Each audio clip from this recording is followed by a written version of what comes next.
Let's go, PHL Nation. We are reacting to every single word that Lane Kiffin said at his introductory press conference. Let's get right to it. I want to thank my family for all their love and support throughout this process. Layla, Knox, Landry, Presley, my children, brother Chris that's here with his family. Thank you for all the support through this process, which was not an easy one. I'd also like to thank President Wade Roos, Athletic Director Burge Osbury, Board of Supervisors Chair Scott Ballard, Athletic Board Chair John Carmouche, and Julie Cromer. I also had a unique, great call with Governor Landry, and I could feel his passion and energy in that call for the state of Louisiana and for LSU football.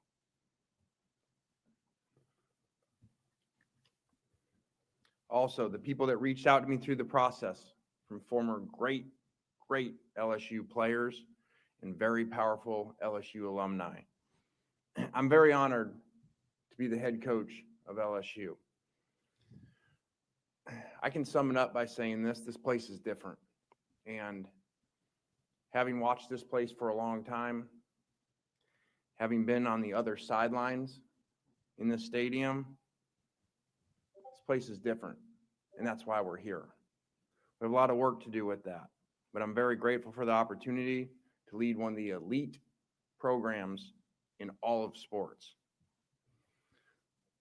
Leaving Ole Miss was extremely difficult decision. And in that, we tried every single thing possible to continue to coach the team through the playoffs and continue to coach the players. In the end, that was their decision, and we totally respect that and appreciate the time and energy that we tried to figure out a plan to do the best thing at the time for those players. The last 6 years of my life have been the best 6 years of my life. And I owe that to all the players, all the assistant coaches, and the people of Oxford. It was amazing. It will forever be a major part of my story. I'm so grateful for those relationships and all of those people that I got to meet. But the opportunity at LSU, as I said before, is just different. Someone very close to me reminded me this week in this decision that LSU is the best job in football. When you take the history, tradition, passion, and the great players in the state of Louisiana, no one can argue that when you're in Tiger Stadium on Saturday night, there is nothing like it. This place is built for championships with championship expectations. We understand that. But as an elite competitor, that's exactly what you want. And that's why we're here. You know, over the past few weeks, and especially the last few days, trying to figure out this decision. And I really tried to channel my dad. And I thought of when I spoke at his funeral. And when I spoke, it occurred to me as I was writing that speech, I never understood why as a kid we moved so much. And I realized he had moved 17 times. But during that funeral and during that week when he passed, the amount of people that reached out to me that were either at the funeral, wrote letters, wrote notes to me, found my number, texted me, was amazing from all the different places that he went. And it became apparent to me, and I spoke on that, that happened for a reason.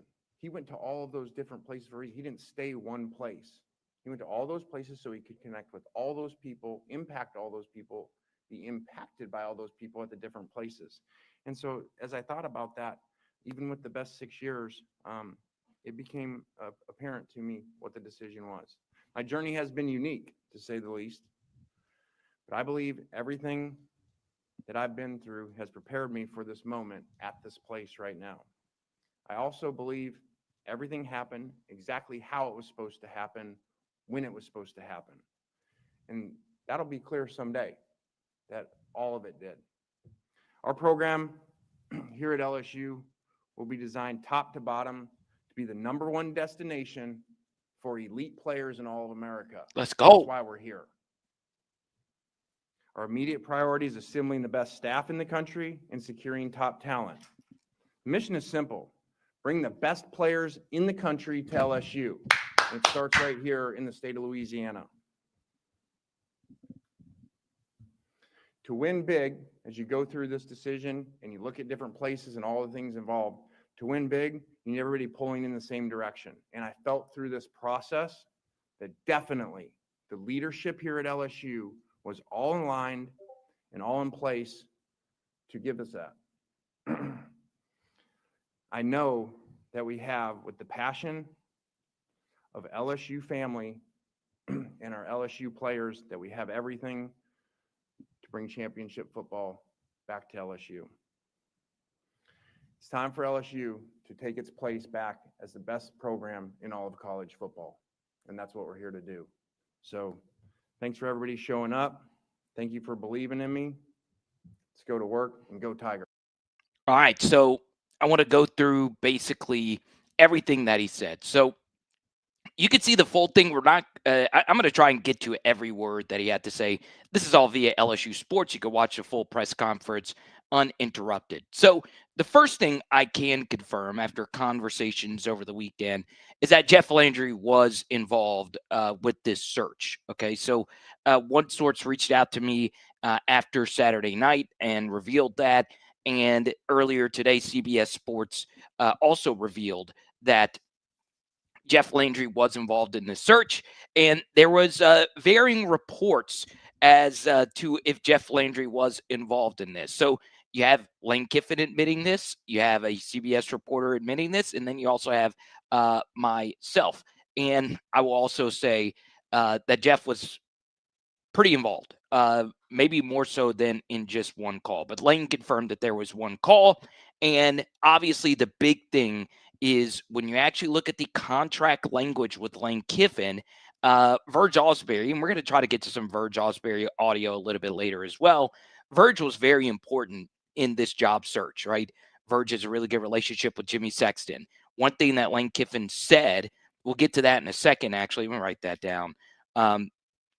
There's a lot of connecting the dots that you need to do with some behind the scenes stuff that we'll talk about in this press conference here. But to me, the big thing, Jeff Landry was involved, and I was pretty happy with that.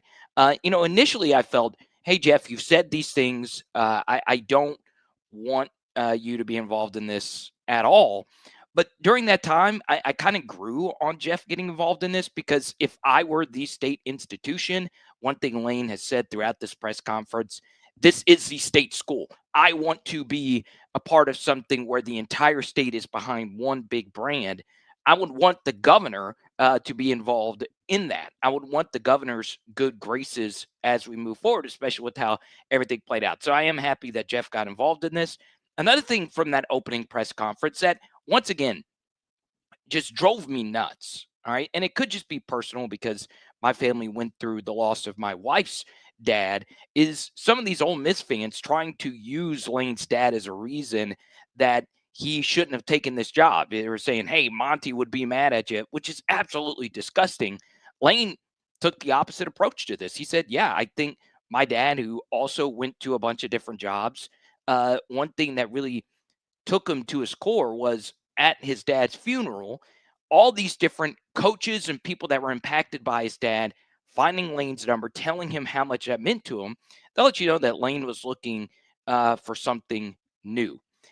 And another thing, he hammered home that everything happens for a reason and that this is the best job in college football.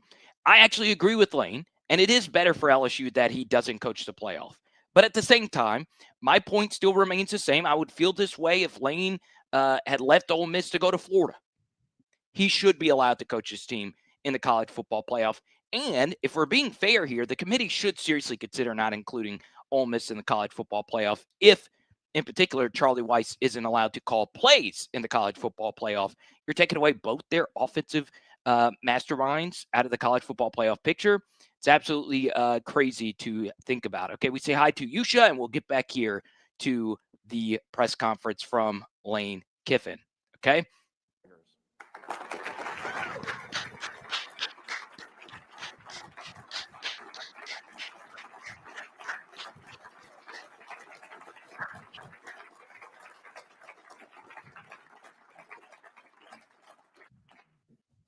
We tried every excruciating. Yeah, great first question. That was, as I referred to, that was excruciating and difficult. And like I said, we tried every possible thing for a long time the other night and into the morning. As you saw, the team meeting announcement get pushed back because we were trying to get that done. And I'm very grateful for the chancellor there and Keith Carter, that they listened. We presented a plan how that could be done and give the players the best chance to win in the playoffs. And at the end of the day, that's their decision. And I respect that and made a good point. That may make sense to everybody outside, why the best thing was to keep us all together for the playoffs. It may make sense to all the national media, why that makes sense to do that. But, like he said, he has to live there. And I totally respect that. And I respect their decision and so appreciative for them. Laying right up the middle here. Michael Cobble, WBRZ TV in Baton Rouge. Verge talked about your resume, I guess. Just why do you feel like you've been successful over the last handful of years in this ever-evolving college football landscape? Yeah, I think we've been very successful because we've had great players. We've been very successful because we've hired great assistants that fit together. I think that college football has changed a lot over the years. And I think that a thing that we do extremely well is, we don't just think outside the box. We create a new box. The way that we do things is not traditional. And just because in the book of coaching, this is how we do it, or it was done that way before. We're always looking for new ideas, trying to figure things out. And that started years ago with the innovative offense and changing the style of offense that we played over the years. Having a unique offense that I don't feel like is anywhere else in America by the system that we have and how it's run. And then with that, from high school then into portal recruiting and embracing that, and embracing the portal and figuring out a way to put the best collection of players together where we were at. And, I think the record shows we did a really good job of that. Lane, excuse me, Lane down here in front, Corey Diaz with the Daily Advertiser. I'm wondering if there are things that you can share with your conversations with your mentors and whomever else you sought out to make this decision. What were some of the things that they shared with you that sort of helped sway you one way or the other? Yeah, I think that, it was a really difficult decision. And when you're in those difficult decisions and you're torn, very torn, back and forth, and there's multiple options, there were really, 4 different places, that we had to think about in this. And I just talked to them, and then it really was apparent I felt like everybody that I talked to outside of the state that I was in all basically said the same thing. Okay. They all said, and you are going to regret it if you don't take the shot and you don't go to LSU. It's the best job in America with the best resources and to win it. And it's obviously been done here before by a number of people. And, Pete Carroll, really, he told me, that he always told my dad that he'd look out for me. And so when we were talking, he really channeled him, from knowing him for so long. And he said, this is exactly what he would do. He would tell you, boy, go get it, go for it. And, Coach Saban kind of coached at another place in this conference, so I can't really say exactly what he said, but I'll say I think the world of Coach Saban, and I respect him, and so there's a reason I'm here. There you go. So it was confirmed here that Saban and Carroll were involved. And they both told him to take the job. It's important to point out that those were the 2 big mentors. And as someone that's been critical of some of Pete Carroll's coaching style in the NFL, I'm not critical of it anymore. Pete, you have a fan in me. But, objectively speaking, this is the best job in America when you get this bad boy rolling. All right. You could feel Alabama was more of a Nick thing. We'll see if Kalen DeBoer can actually win it all this year. But whatever the case may be, you could tell that mostly everyone was telling him, hey, LSU is the place to be. Now, this is something else that I was going to wait for it to publicly come out. So this is via Ross Dellinger, all right? And there's also this Blake Baker story involving Tulane. We do have a Patreon update on that. Please sign up, patreon.com/LSU football. They get you Discord benefits, our private LSU chat room as the national championship Lane Kiffin era is getting ready to be underway. So this via Ross Dellinger confirms what I had been hearing regarding LSU's viewpoint of the playoff. And you could just um, connect your own dots here. Verge Osbury confirms what has been known. LSU wanted Lane Kiffin to coach Ole Miss in the playoffs. You get to the playoffs, please coach the team, as would most rational people in this situation, as Ole Miss should have allowed Lane to do.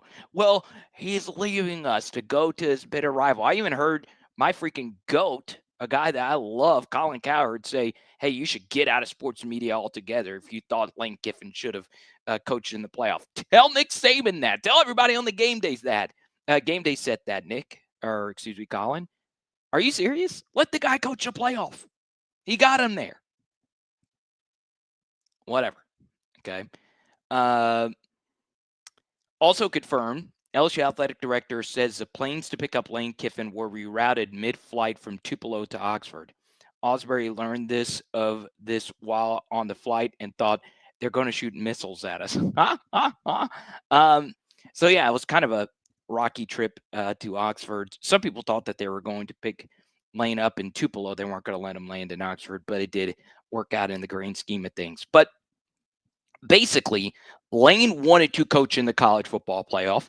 I wanted him to coach in the college football playoff. It is objectively better that Lane is here to fully focus on the early signing period, even though most of the deals are already in place for quite a few of these kids. I think it's going to come back to bite Ole Miss really badly in the rear end. Okay. So there you go. Now, I will say really quickly with the Blake Baker thing, he is in the process of being interviewed for the Tulane job. All right. I got word of this yesterday, and this morning there was a report from Matt Zenitz that the plan is for Blake Baker to remain the LSU defensive coordinator. It's what Lane Kiffin wants. But at the same time, I can understand Blake Baker wanting to take the Tulane job.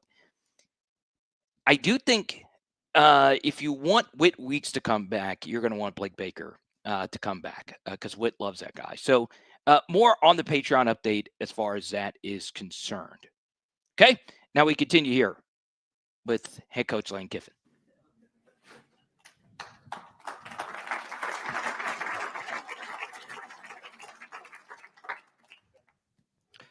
On your left, Coach. Shea Dixon with On Three. Obviously, you're known as one of the top offensive minds in football. And I think for a long time, people have tied that to the Bryles offense. Over the years, what have you changed, adapted that you would consider now the identity of what your offense is? Yeah, I think that, we have the most unique offense in the country. And because of learning from so many people along the way, we hired Art's son, Kendall, at FAU, and then learned a ton from the Bryles family about offense and that whole system. And then really combine that over what we had done over the years at USC, at different places, at Alabama, and then said, okay, what if we combine these two and take this up-tempo spread system, but then really still do it with problem plays, problem formations that, remember, I really grew up really under three people. My dad, for my whole life, Monty Kiffin, then Pete Carroll, then Nick Saban. So really, I basically spent the majority of my life with those three defensive minds. Over time, always listening to them, what gave them problems, as three of the best defensive minds to ever coach this game. I mean, how blessed am I that I got to be around those three people, and then think about, okay, combine all that they said and put this thing together. And so it's been a great offensive run because of that. And, we're not going to get up here and talk about individual numbers and stuff like that. But if you research them, I would say, over the last, since we left Alabama, so that's 9 years, okay, if you take points yardage, that's the number one offense combined in all of college football. Hey, Coach, Jacques Doucet, WAP-TV here in Baton Rouge. You mentioned it a little bit. What are your memories of coming here as an opponent, playing in Tiger Stadium, and how do you feel now to have that arena in your corner as the head coach? Yeah, it feels good to be on that sideline. Been here a number of times.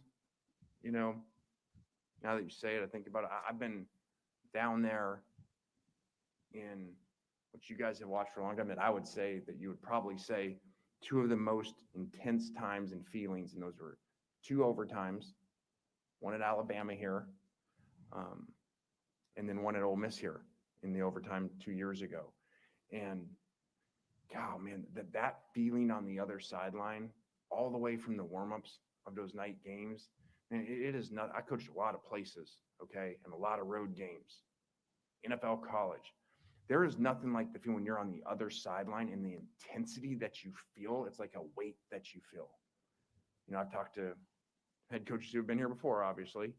Okay, and they talk about like feeling on the other sideline, like how they feel lifted up by the crowd and the intensity.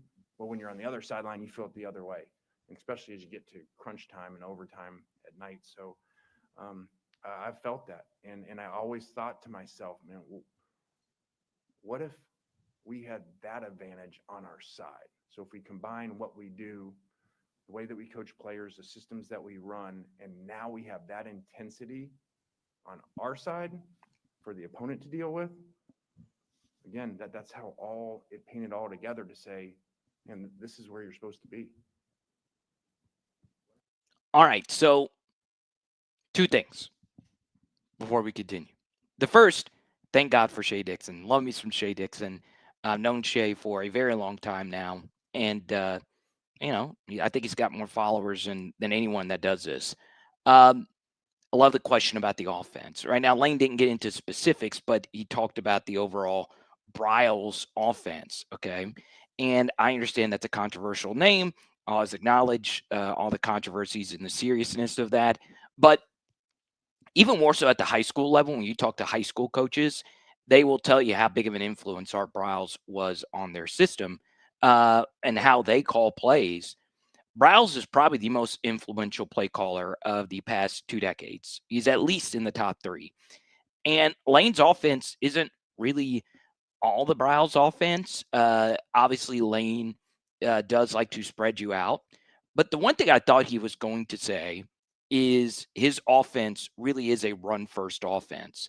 And I want to mostly focus in on what Lane had to say today instead of, you know, like my film breakdowns, if you will. I've gotten a lot of questions about when my first Lane film breakdown will be out. Should be pretty soon. I'm kind of interested to see how these hires shape out before I do any of that. But basically, just a small little rant, and we'll get into the next really good question from Jacques Doucet. You take a look at the teams that throw the football the most, and shockingly, the team that throws the football more than anyone else in the SEC is LSU. We lead, or going into this past weekend, we led the SEC in passing attempts, raw passing attempts. And Ole Miss had almost as many raw passing attempts as we did. It was roughly 20 fewer. But Ole Miss also runs the most plays. They are a run-first offense, all right? So when it comes to passing efficiency, they're top 20, whether you look at explosive pass rate or just overall effective passing, if you will. But the truth is, they're actually one of the higher run rate offenses in all of college football. They pass the football 43% of the time and run the football 57% of the time. Our numbers are actually flipped. We are 57% pass, 43% run.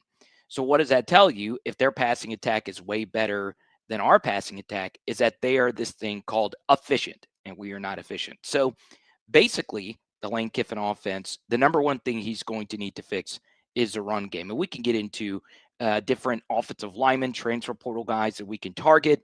The number one transfer portal expert on the planet was on our show last night. The guy that predicted Lane Kiffin to LSU a month ago before the Jeff Landry fiasco and all of that. Cooper Patagna joined us. We broke down the portal, a few QB options that we would go after, and just a little tease for you to go back and listen to the interview.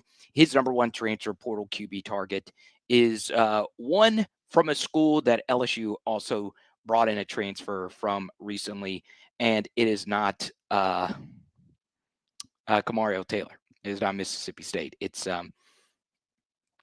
another QB that could be out there. All right, I said that because obviously Michael Van Buren is from Mississippi State. So there's going to be conversations had about what you do with MVB, what you do potentially with some other quarterback options, and Trinidad. I think Lane wants Trinidad. It's a lot of moving parts, though. Obviously, Trinidad is a QB for Ole Miss. He has become, he's the face of the team now, along with the new head coach, Pete Golding. And we're still trying to figure out if Trinidad is even going to get another year of eligibility. And he also is going to have some good NFL draft prospects as well. One thing that was interesting about Trinidad versus Mississippi State is, yeah, he threw for a boatload of yards. He was really good in that game. He also missed a lot of throws, a lot. So there was a lot of stuff that was open in that game. Okay, before we get to the next question, EK for LSU, thank you for joining our membership program. We say hi to Player X, LA Mom, many of our other members that are in here. Legendary CEO, there you go. Good to see you. And one thing I will say is I do think Lane needs to bring in not one but two quarterbacks from the portal, especially if MVB decides to go. Okay. The next thing, obviously, is Jacques, who asked a question about the environment. It was a large-scale question, and Lane talked about being on the opposite sideline compared to actually being on the right sideline, which, of course, Lane Kiffin will be on next year. Okay? You probably can't tell, but I am an absolutely ginormous fan of this man. If you're new to the channel, we have a bunch of new YouTube subscribers, a lot of new Twitter followers. We appreciate it. If you're watching on Twitter, please hit the retweet. If you're watching this on Facebook, share it. And then, of course, like, subscribe, all that good stuff on the tube. Okay. We continue with Joey Swampwater. Hey, Lane, Glenn West, 24/7 Sports. You mentioned some of the immediate needs you want to kind of address here with the program. Wondering if you can just talk about maybe some of the people you might be bringing with you on this coaching staff offensively, and just your thoughts on the defensive staff that's already in place here. Yeah, I think that's a really good question. I don't know that I can get into it. There's so many things. What have we been here for 24 hours? So I don't know that all that is figured out, and we're still in the process. And it's a challenging spot too because LSU is still playing in a bowl game too, and so Frank will continue to serve in that role. We've spent a lot of time together, the last 24 hours as I've been here, and less than 24 hours, and so have made the decision that he's going to still stay in that role as the head coach of that team for the bowl game. So there's a lot of complicated moving parts in that, but we'll definitely have that answer for you soon. Thank you. Lane, Mike Scarborough at tigerbait.com. Is there anything that surprised you in this process with talking with Verge in the last few weeks or since you've been here? And is there anything specifically that you can share that Nick Saban told you in your phone conversations with him about this job? Yeah, I just felt, in all respect to the other three programs, I just felt the passion through Verge, and obviously he's in a unique spot as having been here so long and played here and been part of so many championships and been around so many championship coaches that I just felt that passion and I felt that alignment from everyone, from the president, from the governor. So it just became apparent, like that alignment of all being there. And other places have good alignment, but it was like the entire state of everybody that I talked to at some point, okay, was aligned that the number one thing in this state is to get LSU football back to the championship level where it was at before. That's very unique to have everyone in the state, okay, on the same page to get the same thing done. And So it's pretty awesome. And again, it's why we went through a really challenging time and a really difficult decision and a great place where we were at and great support to have to make the decision to leave there. Okay. As over the 6 years there, a lot of opportunities to leave, including in this conference, very prominent programs, and never did. And it came down to that at the end of the day. The only one we were leaving for was once we felt this alignment and passion at LSU. LSUsports.net once again. This is via their YouTube channel. If you want to hear it interrupted, you can go watch it there. All right. A few things. First thing, I guess Jelani Watkins will be trending holiday under Kiffin. Yeah, I hope he stays. I really do hope he stays. Okay. It is interesting. They have a receiver on Ole Miss's team who Lane likes a lot. Watkins, not Watkins. Actually, what is his last name? He wears number 17 as well, and he's built similar and plays similar to Jelani Watkins. So yeah, you could see Jelani go off under the Kiffin regime. We already saw one receiver from that class hit the transfer portal, by the way, in Kylan Billiard. Will says he kept saying 4 teams. What was the 4th? All right, so the 3 teams, of course, LSU, Ole Miss, and Florida. My best guess is the 4th team is Auburn.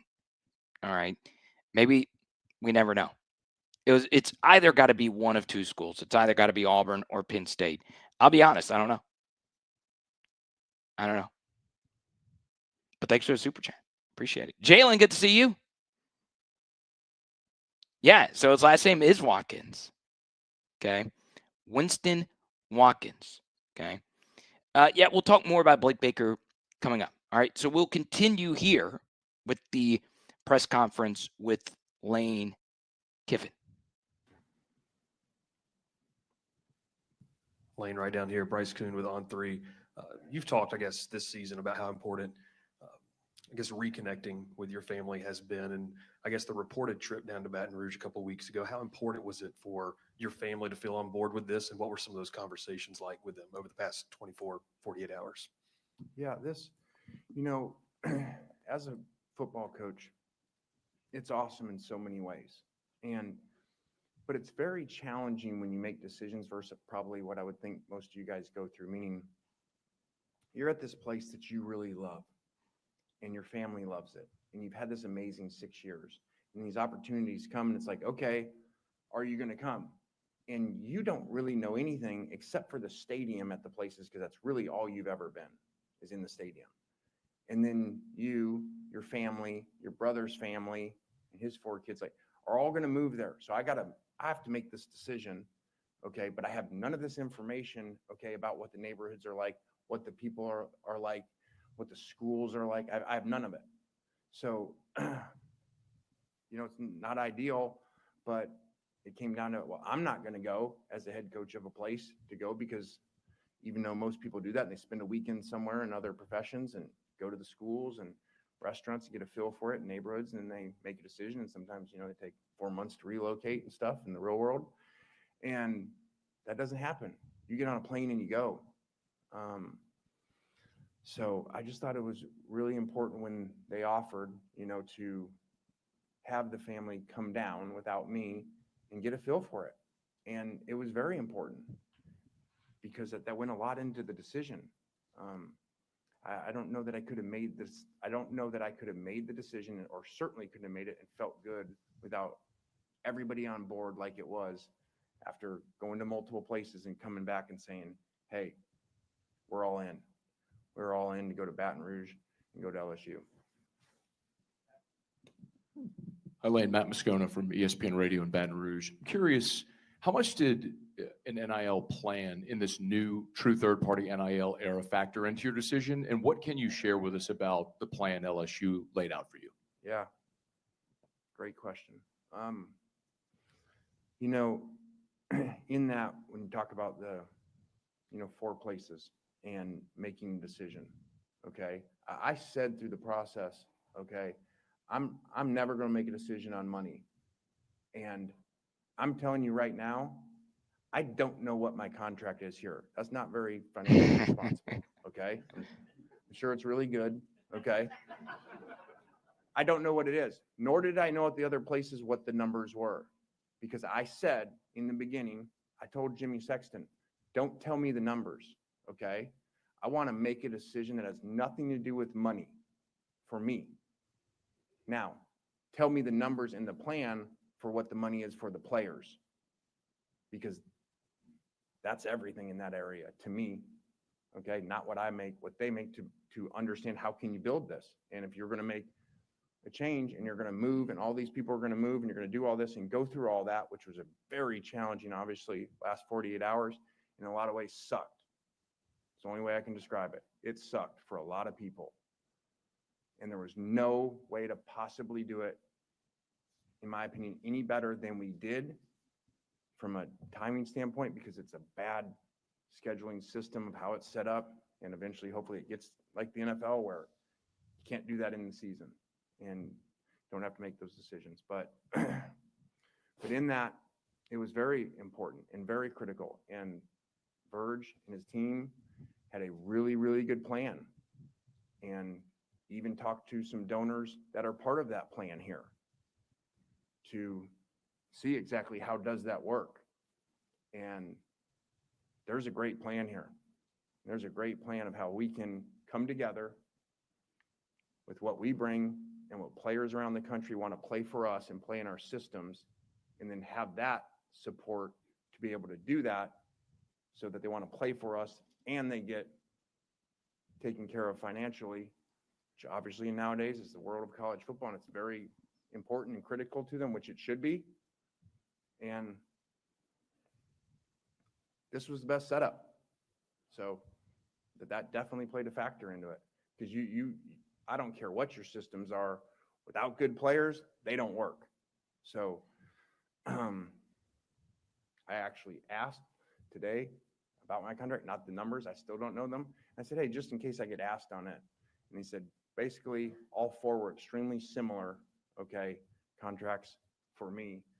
But in the process of figuring out the NIL packages, those were not similar. Those were not the same. And that's a big part of it. What if the fourth was the Titans? So let's start with what he had to say about his family coming here. I keep seeing this comment from D. Will, and you are correct. Is it me, or does Lane have the same mannerisms as Coach Saban? Well, Coach Saban was mentioned a whole hell of a lot in this press conference, and Lane considers him in many ways a father figure. So if that's the case, then yeah, I mean, I would totally understand him having the same mannerisms as Coach Saban. I would prefer him to emulate someone instead of do a fake accent, okay, which we'll get to in just a second. But this was something that Coach Saban also did. You go back and listen. We clipped this. You can go on Twitter. My guy Christopher Lecoq is his name. I know, crazy name. Chris and I used to work together when I was at LSU. He was a really good cameraman. And he's with the Louisiana Sports Hall of Fame. And they did a great thing with Saban when he was inducted. And Saban went through the story again of Miss Terry going to Baton Rouge to scope everything out before actually deciding to come to Baton Rouge. And Miss Terry was the one who did all of that. And that was a big reason why Coach Saban came down here. This is no different. But in the modern day, everything is recorded. All right. So one guy I become really close with is Shane at All Things Go. We'll have Shane on more than likely again this week. He was the one that broke the story of the airplane being wheels down and Layla Landry and Knox being here. Lane's ex-wife, Lane's son, and Lane's daughter. And so it's different. You know, back when Miss Terry came here, that wasn't documented. But some really good journalism from Shane. All Things Go. Check it out. He was able to get it, and then Wilson Alexander confirmed it, and the ball was rolling. I was actually coming back from Baton Rouge when that came out. So it's very, very, very interesting that that all of that transpired. Then we get into the family visit was really good. I'll share a few other things about the family visit. I've shared this point a few times. There was a narrative out there, and this could be true, but one big reason why Lane chose LSU is that his ex-wife, Layla, was very enamored with Baton Rouge. So I've heard a lot of things as far as how much he enjoyed it. And then, of course, you had the Whit Weeks factor. Whit was at the press conference. He sat front row with the family. Is it a lock that Whit Weeks is coming back? Once again, I'll report what I've reported. If Blake Baker stays at LSU, I feel really good about it. Even if Blake Baker is hired and he decides to go to Tulane, I still feel good about it, but I feel better if Blake is retained. Okay, so, we'll see. We'll see how all that turns out. Then we get to the NIL stuff.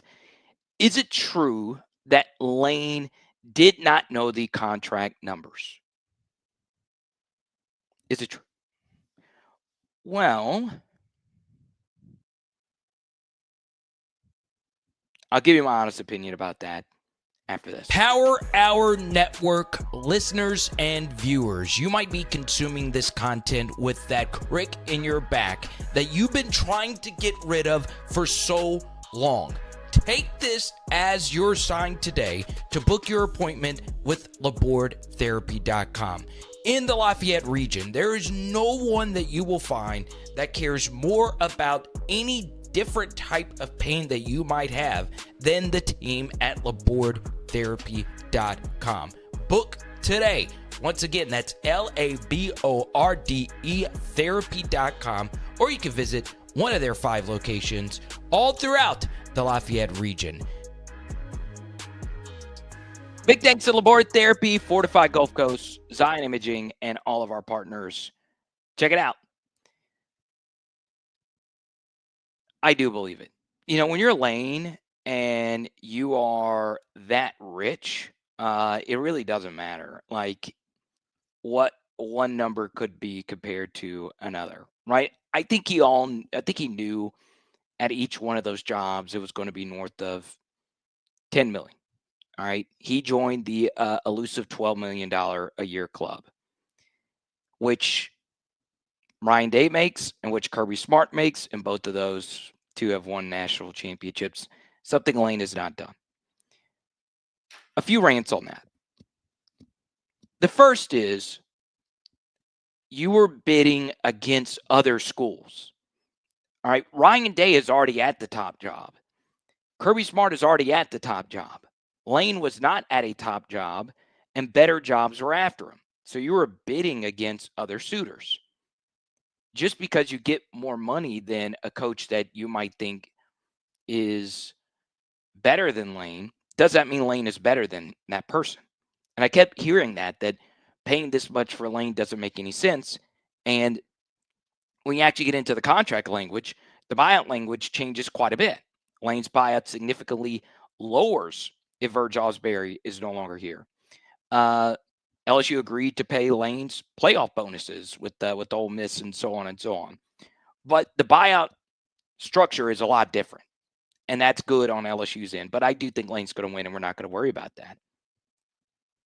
But the thing that's crazy to me when it comes to sports is there are so many athletes in sports that get a way higher annual average dollar amount than what head coaches get in college football, and it makes no sense. If we know head coaches are what truly moves the needle in this sport, along with the jobs that they are at, head coaches are severely underpaid at many jobs. Kirby Smart should be making no less than $20 million a year. No less. He is clearly the best coach in the sport. Clearly. He should be making no less than $20 million a year. I'm telling you right now, Georgia would be a 3-loss team if Kirby was not the coach. He's coached that team that well. Don't give me the talent, blue chip ratio stuff. He's that good. So it's more so a lot of head coaches are underpaid. And I keep hearing this stupid ass talking point. It is so dumb. Well, Lane's not won anything of relevance. Get the hell out of here. Get the hell out of here with that. He was at Ole Miss. They have not been to an SEC championship in forever. If ever. I don't believe they have. And they've been around for a long ass time. That's why he's coming to LSU. That's why he hammered home that point in the press conference. That's why everyone's smarter than Lane that actually has won something basically was telling him, hey, get your ass to Baton Rouge so you can actually do this thing that we've done.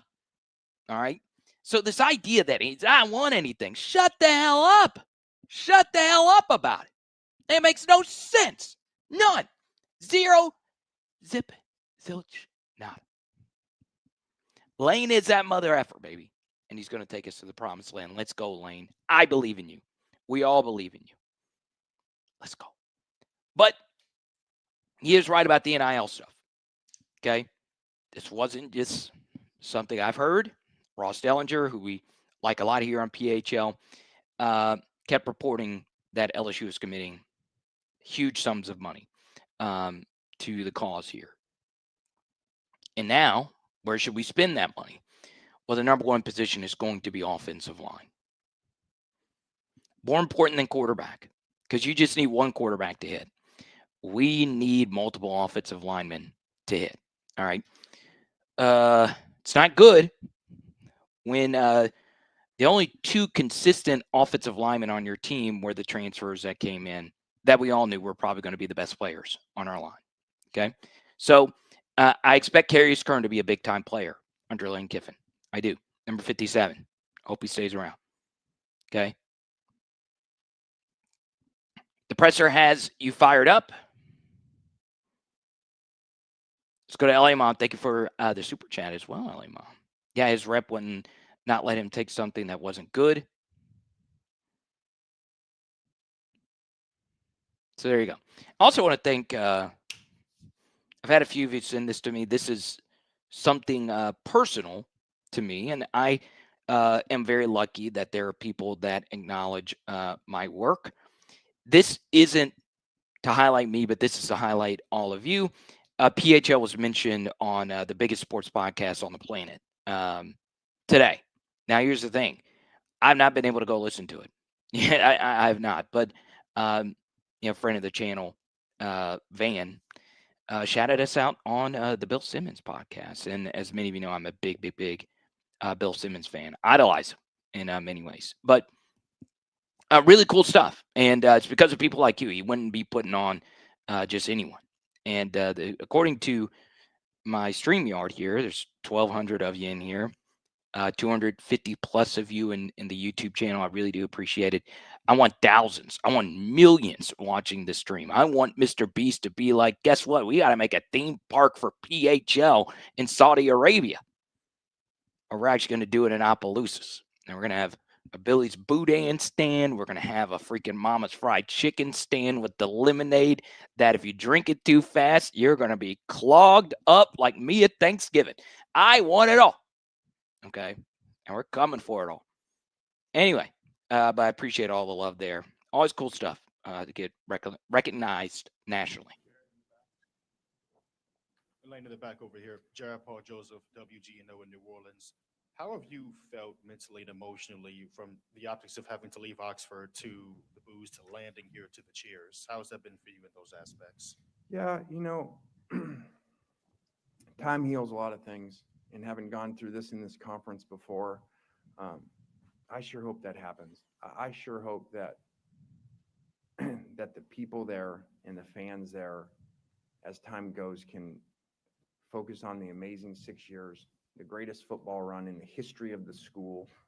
Okay, the greatest regular season ever in the history of the state just happened there. And I really hope they can focus on that. And where we were able, with the support of people there, where we were able to put the program on a national stage that it had never been at before and maintain it there for a number of years. So it was very hard and it was really challenging. And it is, man, it's the passion of the SEC. So I understand that. So I don't get emotional with it yesterday. Like so many people get emotional, you know, like that. And they change like that because we spent 6 years there and that airport scene and Knox and I driving and people trying to run us off the road, man. And the things they said to us. And then we got here and we had been here for 6 minutes. And how we love you, coach. You're the best ever. And like, we only been here 6 minutes. We ain't done anything for you yet.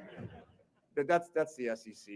And I've been around long enough to know that. And it's just the passion of the SEC. And so I'm not upset at those reactions, you know, by fans, by people. And, you know, I think that people get really upset when you leave somewhere because they feel hurt because you're doing a really good job. They ain't going to the airport and driving from all over, okay, to say those things and yell those things, okay, and try to run you off the road if you were doing bad. So, you know, I just look at it as passionate people in the SEC, and then it means they really liked what we were doing there. And I think because of the way the players played, because of the way the assistant coaches coached, and the performance we put out on the field, okay, is why we ended up in the situation that we were having to decide from all these different places. All right. I don't think anybody was trying to run off Brian Kelly off the road. Oh, man, that's funny from Lane. But he's right, okay? When you do good and you leave, they hate you, all right? I have a friend, stand-up comedian. His name is Henry Coleman, okay? And he has a joke about I can't go into this joke. It's too graphic. But basically, the gist of it is if you do something really well and you break it off with that person, that thing you do really well, she's not going to like it. She's going to want to pop your tires, scratch your car doors. They're not going to like it. And that's what happened. Lane took care of business in Oxford, and people are angry. It's college football playoff. Well, if you're so damn angry, let him coach the playoff. I swear, I will go to the ends of the earth screaming this. I don't care, like what Lane said. I don't care what any of the national media said. The only national media that was on Lane's side to actually be able to coach the college football playoff are the game day guys. Maybe College Game Day should hire me. I don't have that big of a following, but come get me game day. I'm ready. I'll go shirtless with McAfee, baby. 2 gummies tonight in celebration. Let's go. Let's go to Nola Grizz, one of the biggest supporters here at PHL. What is Coach Kiffin going to do at the quarterback spot? Yeah, there are names that I would pursue for the Coach Kiffin offense, but I think he wants Trinidad. I do. Okay, let's continue. Once again, Ole Miss, if you're so mad that he's gone, let him coach the damn playoff. You could still do the right thing. I'll pay for the flight back. Yeah, right here in the front, Ron Higgins, Actually, I don't have that. I ain't got it like that. I can't pay for the flight back, but I'll support. Exposure Journal. You talk with Florida and you talk with LSU. What did Verge Osbury say to you, maybe the first time you talked to him, that you thought, that's exactly what I want to hear? I'm going to leave you alone, let you coach the team. I like when I hear that. We're going to give you everything to win. I'm going to leave you alone and go coach the team and bring us championships. So, you know, Verge isn't real long-winded in those meetings as some other people, and he gets right to the point. And, you know, I really like that. And so he sparked my interest from the first time I talked to him. Lane, Koki Riley from The Advocate. With the signing period starting on Wednesday, what's the structure in place to bring in these recruits, still recruit guys, potentially have some flips? Like, what's the structure in place now for the recruiting signing day? Yeah. So, you know, when it was asked before about the staff and the current roster, all that stuff, the number one focused after arriving here and walking in the facility last night, which really was awesome. Sorry to sidetrack, so make sure I don't forget your question. But man, landing here at that airport and then the leadership showing up and the whole board being there, what was, I mean, you could feel it right there, you know. So as you probably figured out, it was a really, really hard decision, and I was really torn, and I went back and forth, you know, didn't sleep very much trying to figure it out, and the system didn't allow for a lot of time to do that, you know, and it was really hard. And you know, I'm human. You don't, like, even though you understand it's the passion, you know, you're with your son and you're driving, and you know, you got to call a cop that you know, so they'll help you because you personally know them because you are leaving the state, and you got to call them because, you know, you drive with your son and you got to turn around and people are like screaming at you, you know, trying to run you off the road. I don't know what they're going to do. And so that affects you in that airport scene and all the things being said. I understand it. It's the passion, but they're saying that about you, that you thought you did a really good job for 6 years for them.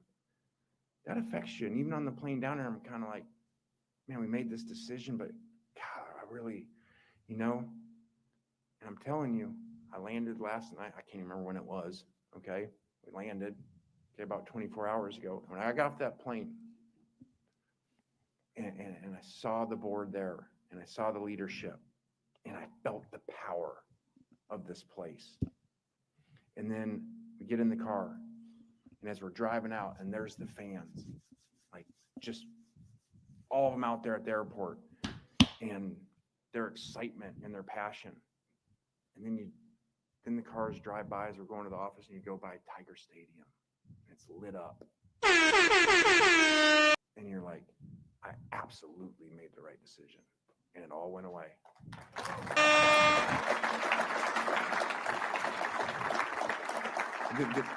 Then you walk into the facility, and myself and the coaches, our general manager, like you walk in, and I'm like looking around, and I'm like, God, like it's like we're in the NFL. Like everything is so amazing in that facility, and it's so powerful.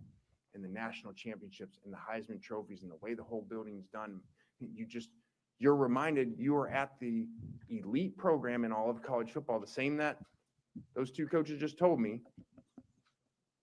and reminded me. And then I was like, actually, we're going by Tiger Stadium. I called one person. I called Ed Ogeron. And I said, hey, man, all I can do is, man, this place just makes me want to talk like you right now. I did.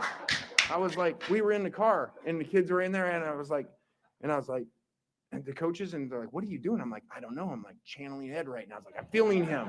Like, I rolled down the window, and I was like, go Tigers to the fans. Let's go. Let's go. And I'm like, so I called Ed. I said, I don't know what's going on, man, but I'm feeling you right now.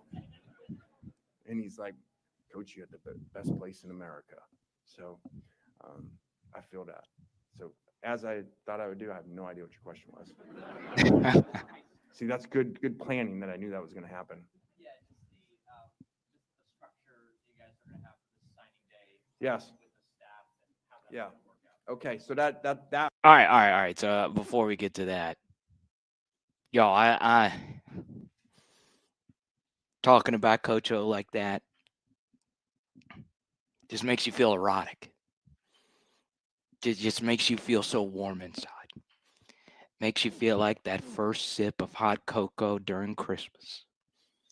That first bowl of gumbo right when the temperature drops. Makes you feel so warm inside, baby. God, that Coach O thing. Because you notice he went out of his way to include that anecdote. Didn't even answer the question. He said, I got to come back to it.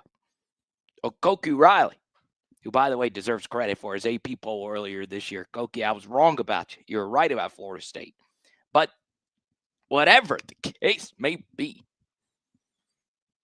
just admit it got you excited. Just admit you want Coach O back on the staff. I reached out to one of Coach O's very closest confidants yesterday to get any type of intel, and he doesn't know yet. Okay. But a lot of you are trying to figure out if Coach O is going to be back. So that's going to be the newsworthy thing. Is Coach O coming back now that, Lane Kiffin calls him immediately, basically saying that, I don't know.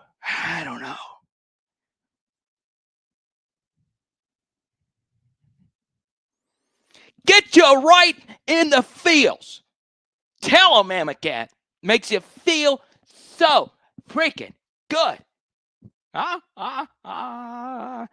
Toddy B, yes, this is a power hour, and you got a lovely pup right there. Let's freaking go. Beezy says it's better than sex. Whoa, what's that? I don't know what that is. SEX. First I've heard of this. Is it good? Ronnie says he's watched that part like 5 times. So good. Okay. Let's continue with the press conference here as my dog goes crazy. My wife's coming home right now. Shouldn't have left the door open. That's on me. What's the number one priority, and is the number one priority right now? We're on that. It goes dead where we can't go out right now. Yesterday, people could come up to the office. Obviously, I can't name them individually, the recruits, but so that is our number one focus right now, is to sign the best class that we possibly can Wednesday. Also, we have big picture thinking too. So we're not reaching or we're not signing kids because they're from this school or that school or any of that stuff. Okay. We're going to sign the best players that we can on Wednesday, then go to the portal, which I have zero concern about the interest of players with that. Because I know what the interest was of players nationally to come play for us where we were just at. And now when you put that with this stadium, with that logo, I mean, makes me want to go get on the phone right now, but the portal's not open. Scott Ravelli, also with the Baton Rouge Advocate. I read where you've said you're at a place in your life where you want to live day by day, take things day by day. But this move do you see this as a career defining move for yourself? Yeah, I hope so. Yeah, I definitely do. And I do take day by day and have learned to do a much better job at that as I've gotten older. And, this is really unique. I'm uniquely prepared at 50 years old for this job to have been so many places, done good things, made a lot of mistakes, and made them really early on. Like someone said, you made mistakes on the national stage at an age in your 30s and early 30s that coaches aren't even head coaches yet, let alone they're not on the national stage. So I got to learn from those. I'm 50. This is my 6th head job. I mean, I don't know if anybody's ever done that. So it's not necessarily great in some ways. They weren't all by choice. But what that does is if you take all that information and you keep it and you collect it and you learn from the good, from the bad, that's experience. Just like an experienced quarterback's a lot better later on. Experienced coaches, and some of those coaches, especially those 2 I talked to, they would tell you, man, at this age right now, where I am, is when they really figured it all out. I think, I may be wrong on this, I bet you that Coach Carroll's probably 50 when he takes USC, and Coach Saban, when he takes Alabama's 55. So, you figure things out as you go with all those experiences and having multiple head jobs like they had before, and then you become even better. Ross Dellinger. Lane, when Ole Miss administrators told you Saturday night.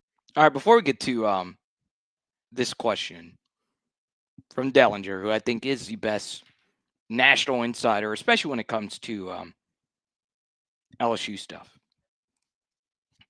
We're about to get into the nitty-gritty, okay? The timeline and everything from Lane's perspective, okay? As you can see, he's really pumped up. All right, let's get to a few comments before, because it is a long back and forth. I want to make sure everybody in here feels good. If we had the chance, we need to run up the score on Ole Miss next year. You better believe we are going to do that very thing. Okay. Let's go LSU Tigers, Bayou Bengals. Let's get another national championship at LSU next year. Leslie says next year. She's bringing the whole family to Tiger Stadium. Let me guess what game this is. Looks like it is from earlier this year. So let's go with the Florida game. That's where this is from. Okay.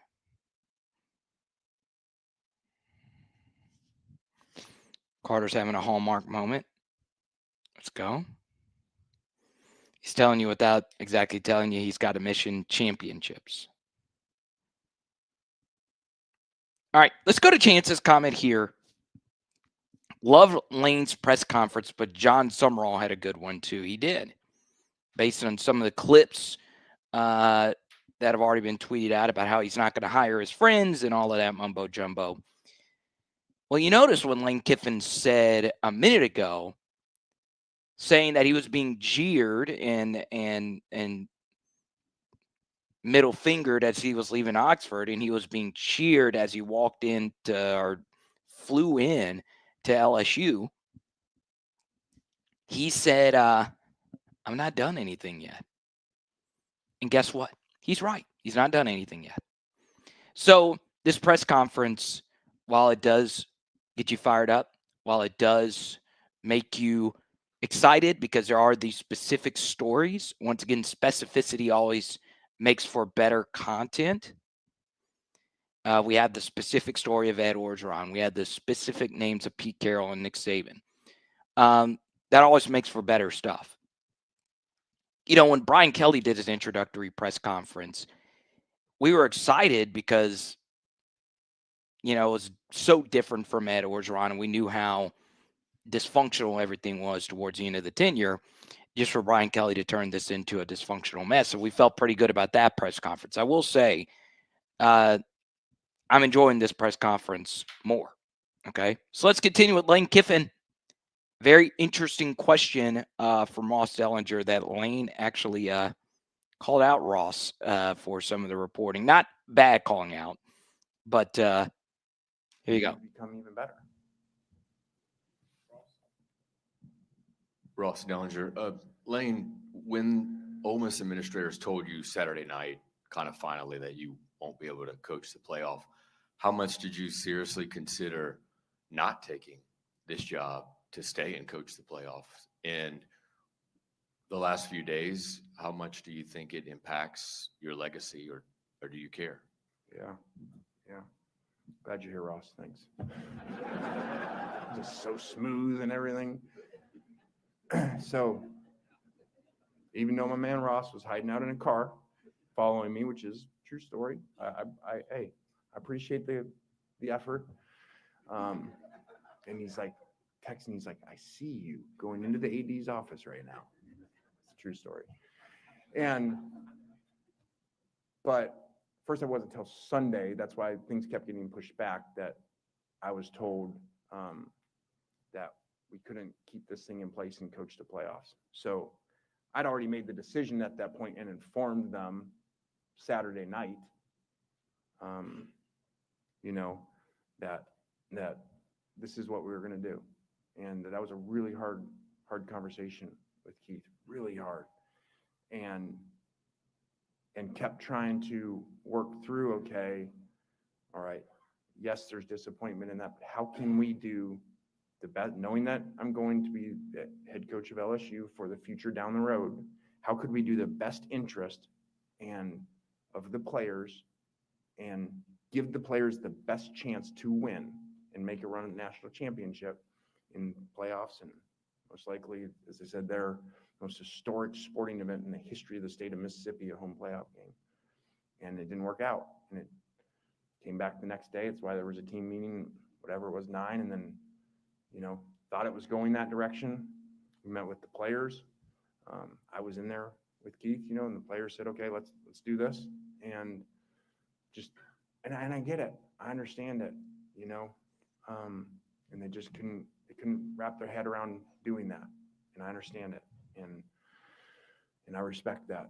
So that's why everything took so long. So I did not know the final decision that we couldn't tell 30 minutes before that team meeting, when he called over and said, okay, we're going to go a different direction. We can't wrap our heads around this. And, unfortunately, which again, I respect. And they said, you're not going to be able to talk to the team and tell the team, that you're leaving. So I hate that. I hate that I didn't get to explain to the players why, but I also totally respect and understand the decisions they felt they had to make, for the program. We'll go ahead and do the photo now. And that's it. All right. So you guys know my opinion about the playoff. And once again, the national media is making a bunch of claims again. I saw Nicole Arabook say, yeah, LSU wants Lane to coach the playoff. It's free publicity for them. Maybe. I mean, it's better for LSU for Lane to not coach the playoff. If you really want to lay out the facts. For LSU to graciously say, hey, we want you to finish what you started, only LSU comes out looking good in this. I'm telling you, Ole Miss fans that might be watching this right now, you are going to regret how this was handled. Okay? Everything being put on Lane Kiffin's fault. It's all Lane Kiffin's fault when you should acknowledge that it's on the calendar. If the calendar was better in the only sport where the calendar is like this, if you can't acknowledge that Lane's put in a really tough spot, then, you're not good at separating facts from fiction. Once again, I would be mad too if I was in your spot. But all of that aside, Lane Kiffin wanted to coach his team. Keith Carter, who Lane kept saying, Keith has to live in Oxford. Ole Miss fans had already turned on him, and Keith had to do what he felt was right for the program.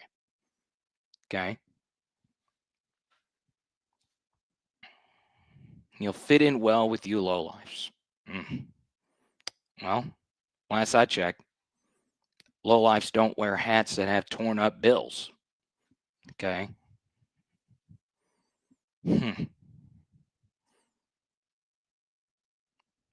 I guess we'll just be lowlifes with 3 national championships. And think about how much of a poverty program you have to be for your team to finally make the playoff. Just for Lane to say, well, you're not good enough. Okay? I mean, if Ole Miss fans want to get nasty, we can do that. Okay? And I like Oxford. I've said in the past that I felt like the tailgating gets a little overrated, if you will. But Oxford's a fine city. I stayed at the Graduate Hotel a few months ago in Oxford. Went to one of the best weddings I've ever been to in Oxford. One of my best friends in life lives in Oxford. I've had all kinds of friends go to Oxford. I would love to go back and party in Oxford. They have a beautiful downtown in Oxford, a beautiful theater, the Lyric in Oxford. They've got 5 different places in that downtown area that you can buy a $900 suit in Oxford, which is not what I would do. So, yeah, I mean, we can get into, hey, what should Ole Miss have done? I think Keith had no choice but to let Lane go. But my hottest scorching take that is not sourced, that is just how I feel, is that Keith, when he hired Lane, and Keith is Ole Miss through and through, okay? Ole Miss through and through. It's not anybody out there that loves Ole Miss more than Keith Carter. Hired Lane Kiffin. Probably didn't think it would be as successful as it is. Keith Carter, this is the best hire in Ole Miss history. During that whole time, he kept Mike Bianco around, won a natty. him and Lane have this ridiculously great relationship that has been documented plenty of times. How often the two met. More than your normal athletic director, head coach relationship. Do I really think Keith Carter, who is friends with this man, more than just a professional boss relationship with Lane, do I really think Keith wanted to not let Lane coach the playoff? No, I don't. Chancellor Boyce, it's a little bit easier for him to say, no, I don't want him here. But Keith Carter, who works in athletics, knowing very well this could be their best chance to win a national championship, knowing very well that the year before that team should have made the college football playoff to make a run to the national championship. Don't you think Keith Carter would have been like, you know what? I need to let Lane finish this out. But his hand was forced. Okay? His hand was forced.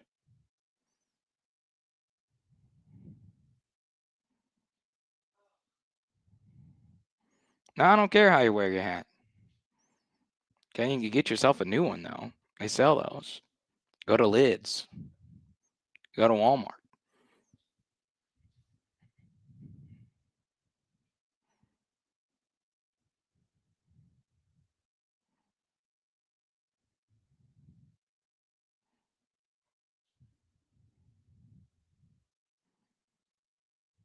Hmm.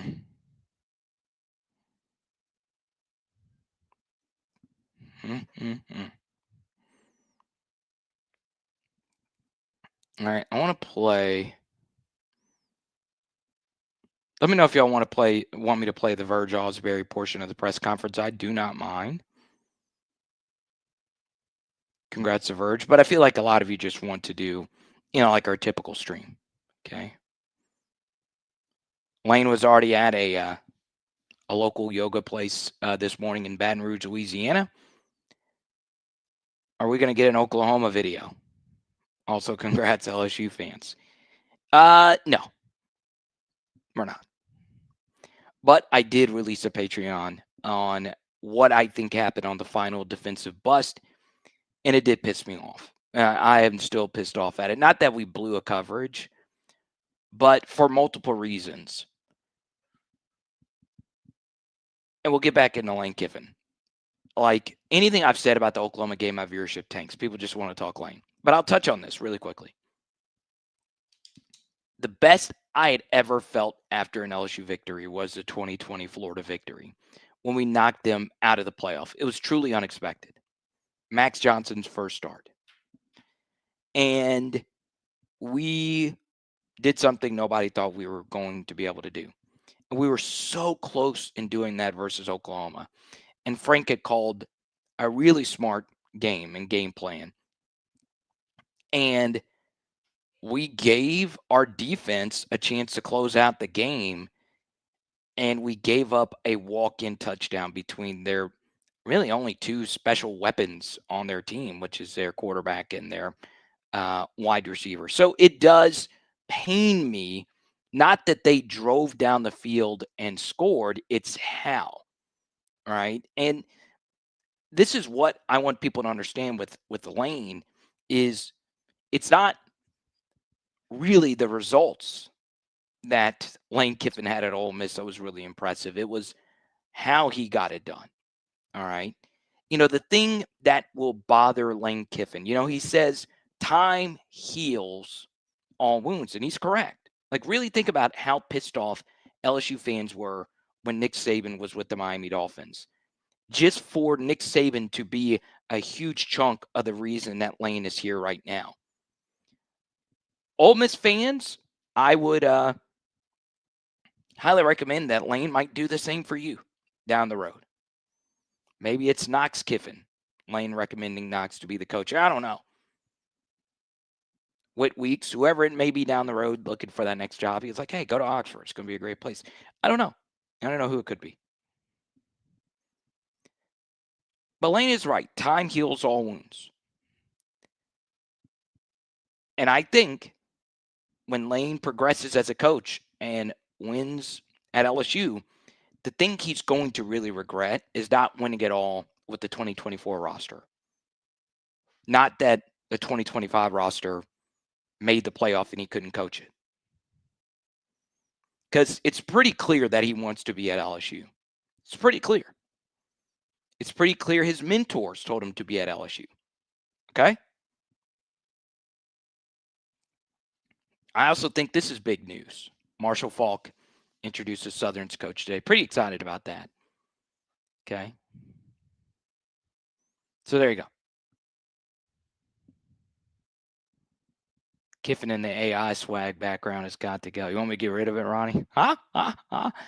Do y'all not like the backdrop? I thought everybody would like the backdrop. We'll update it. If you want me to get rid of the green screen, I can.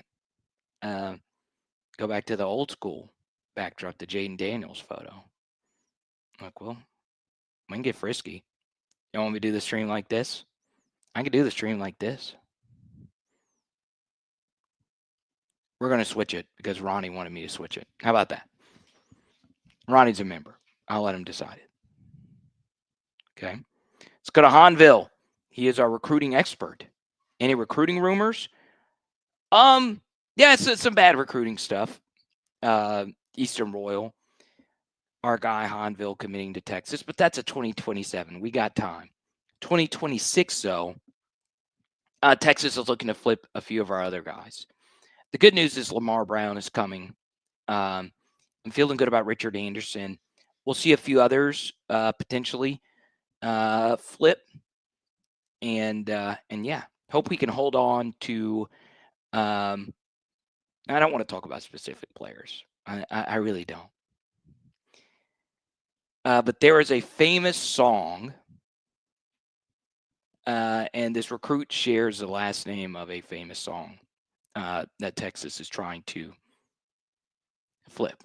And we hope he returns to Baton Rouge.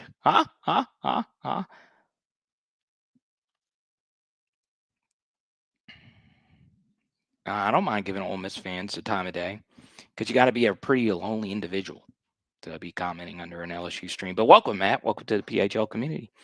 Lane does hot yoga every morning. What a Dutch. What word are you trying to say here? Speak it with your full chest because we know you like calling people gardening tools in Oxford. Y'all traded one yank for a city boy creep. Congrats.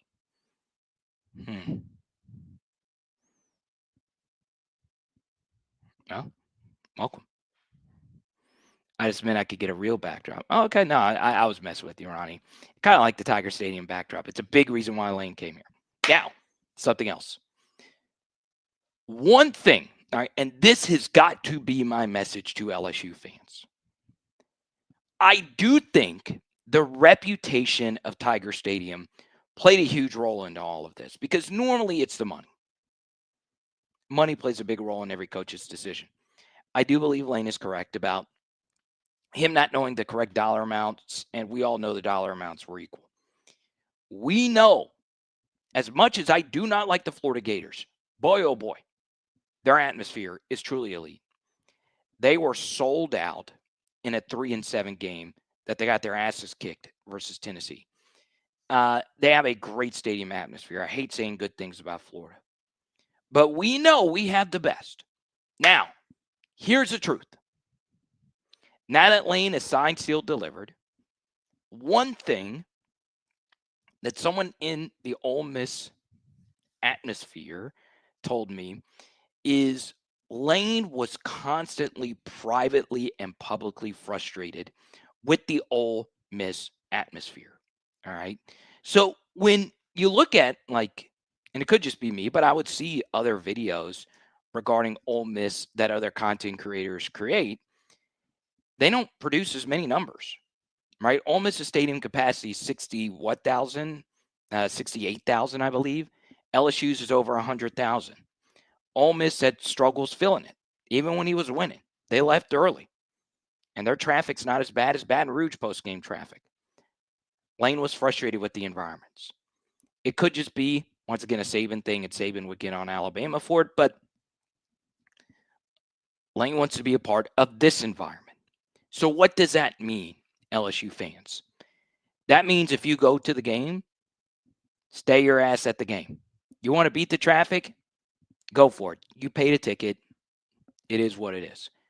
But I will say there were some stadium environments when we were still a good team that was lacking. All right. If you knew how many times South Carolina fans told me, Carter, it wasn't what I thought. I'm just telling you. I used to do radio in South Carolina. I had a lot of friends go to this game.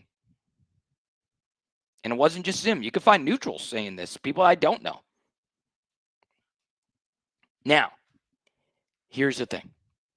And it's just the God's honest truth. Let's take Oklahoma. Oklahoma's got one of the best fan bases in the sport. They were packed out. They were loud. But it's harder for fans to get their teeth or sink their teeth into a game atmosphere when your offense sucks ass. So part of Joey Freshwater coming to Baton Rouge, what he's going to bring this offense is energy, excitement. All right. Y'all, we weren't going to come close to the college football playoffs a few years ago. You had to pay money to go see Jaden Daniels play. It was worth every penny. It's hard for me to go to games, right? I lose money going to games. I wasn't missing Jaden Daniels. I went to the Florida game. I went to the A&M game. People like offense. All right, think about it. I come from a defensive backdrop. I like defensive showdowns. I do. But guess who don't like defensive showdowns and ugly football? Casuals. And do you think all 100,000 people that go to an LSU game is super diehard into defensive slogfest? No.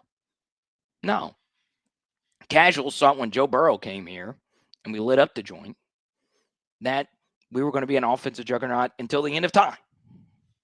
So Lane is going to have this bitch lit, boy. He is going to have us pumped up to see that offense. Let's go. Okay.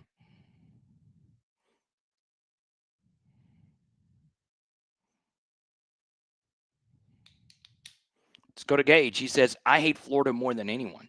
You don't hate him more than me. Let's go to Blake.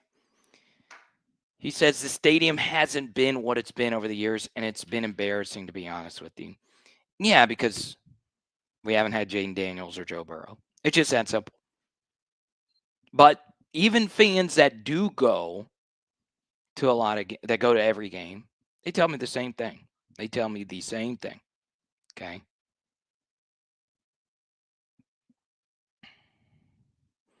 Durkin is not the Auburn coach. It's Alex Golish. It was reported from people at the Auburn program that it was going to be Durkin. But there was a lot of movement towards the end that got Alex Golish, who was initially reported to go to Arkansas. He ends up going to the Plains. Okay. Any home game I want to go to, I'll get the tickets for us. Oh, me and Nola Grizz going to the game? Let's go. Now, to be fair, Baton Rouge traffic is the worst. I agree with you. But you know who wasn't leaving early? Fans watching Jaden Daniels put up 300 plus yards rushing in, passing versus Florida. That's still the most ridiculous thing I've ever seen a quarterback do in a game. It really is up there. I didn't think I'd ever see that. Okay.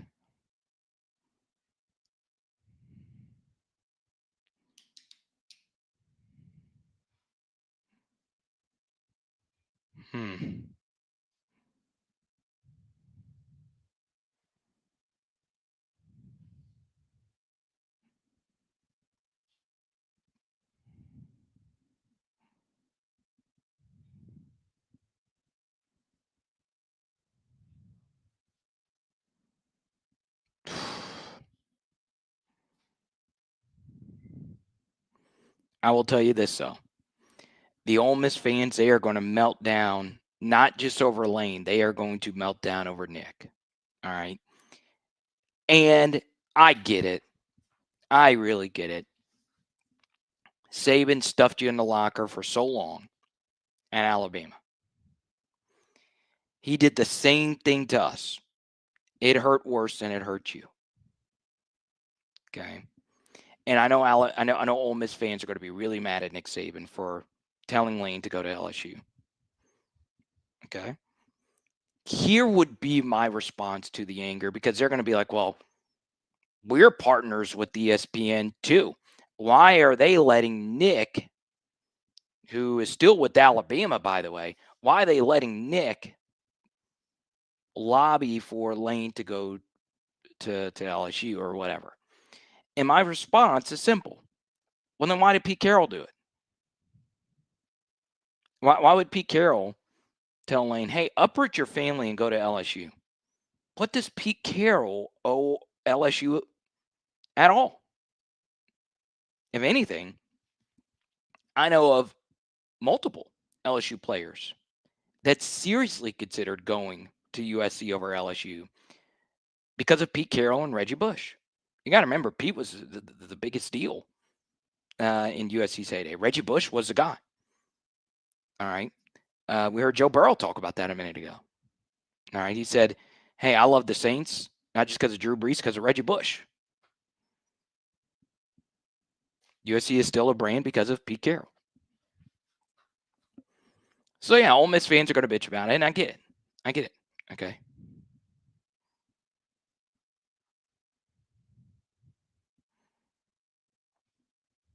Cody says 10-2 with a playoff berth in year one. What's up, Cody? Is this your office, Cody? That is a nice office chair and a backwards hat. Let's go.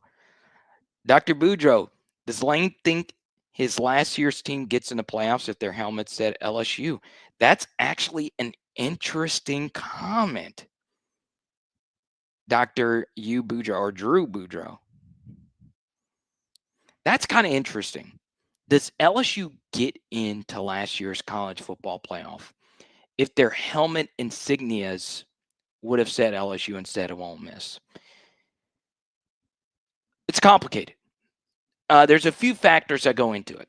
So we would have played Alabama, and so let's just say Ole Miss. Let's just say all the things about Ole Miss last year was Lane with LSU. So the schedules would be different. But what the playoff committee did, and it would have ended up screwing Ole Miss anyway, is Alabama was getting into the playoff before Ole Miss, which to this day, as far as the 2024 team is concerned, it's kind of crazy where if I were to interview Lane Kiffin, I would ask him so many questions about the 2024 Ole Miss team. I loved watching that team play. Holy moly. And Chance and a few other PHL diehards will tell you, I went on so many rants saying one of the worst things of the 12-team playoff is going to be that they did not let that team in. Because every conceivable metric would tell you that they were one of the 4 or 5 best teams. And if your goal is to get the best teams into the playoff, they should have let that team in. But the biggest shame of the college football playoff last year wasn't that a team like SMU got in over Alabama. It's that Alabama would have gotten in over Ole Miss. And potentially South Carolina would have gotten in over Ole Miss when Ole Miss went to their house and beat them 27-3. And we already know the committee does not value head-to-head with, obviously, the Notre Dame side of things here with Miami. So there's so many things I would ask Lane about for that 2024 team because it really, I really do think they could have won the national championship. So your question is, would Ole Miss with a bigger brand, would LSU have gotten in? All right, so you look at viewership numbers, which would be the reason, brand equity in terms of LSU getting in. Maybe they do, but if the college football playoff committee had the choice between picking between Alabama and LSU and all things were basically equal, they're going to pick Alabama over us. It's just how it works, okay? Alabama and Ohio State draw the biggest number. Then it's Texas, Ohio State, Notre Dame. Those are the top 5 when it comes to eyeballs, okay? It's a good question, though.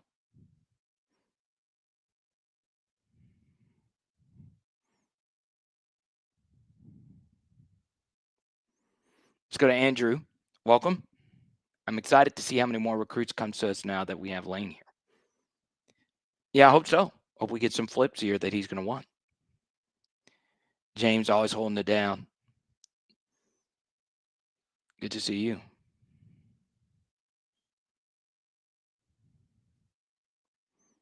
Let's go to TMB.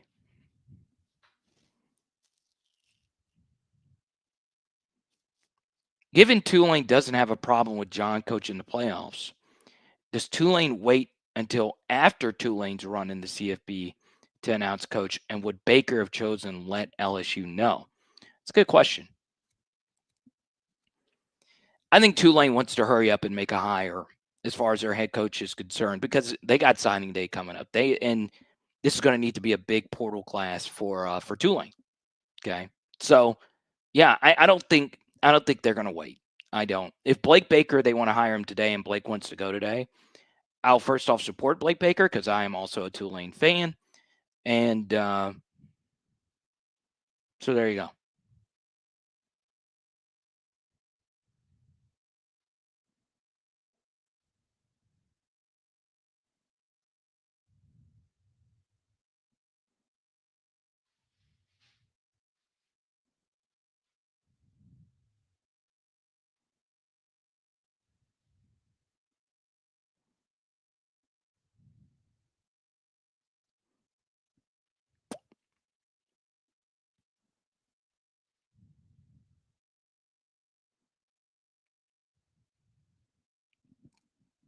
I just can't freaking believe that this is happening. Okay.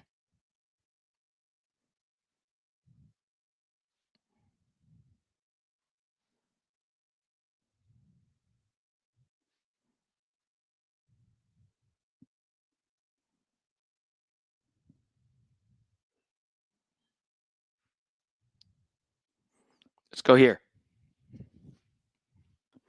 Sibley, Lane recruits like Saban. Doesn't matter the school you went to. As noted in his presser, only if you're an elite player. Few Tigers this year would have been recruited by Lane.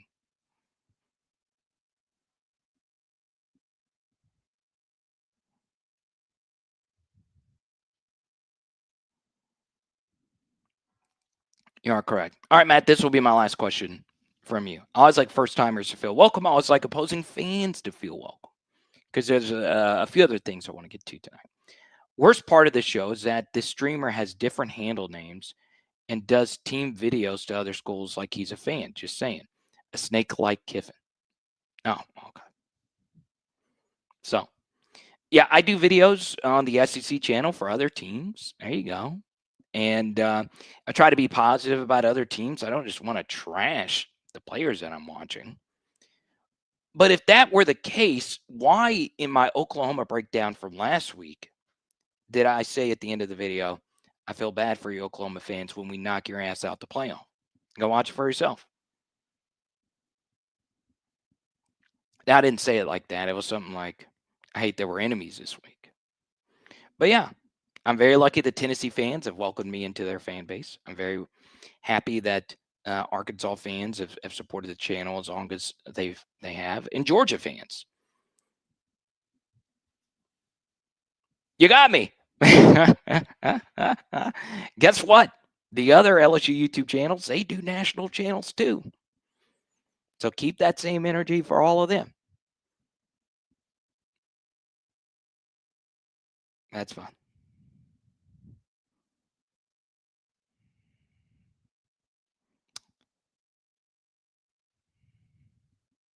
Well, yeah. To get back at me, what you should do is tag me and post me in all links on social media to help spread the word that I'm committing such a crime.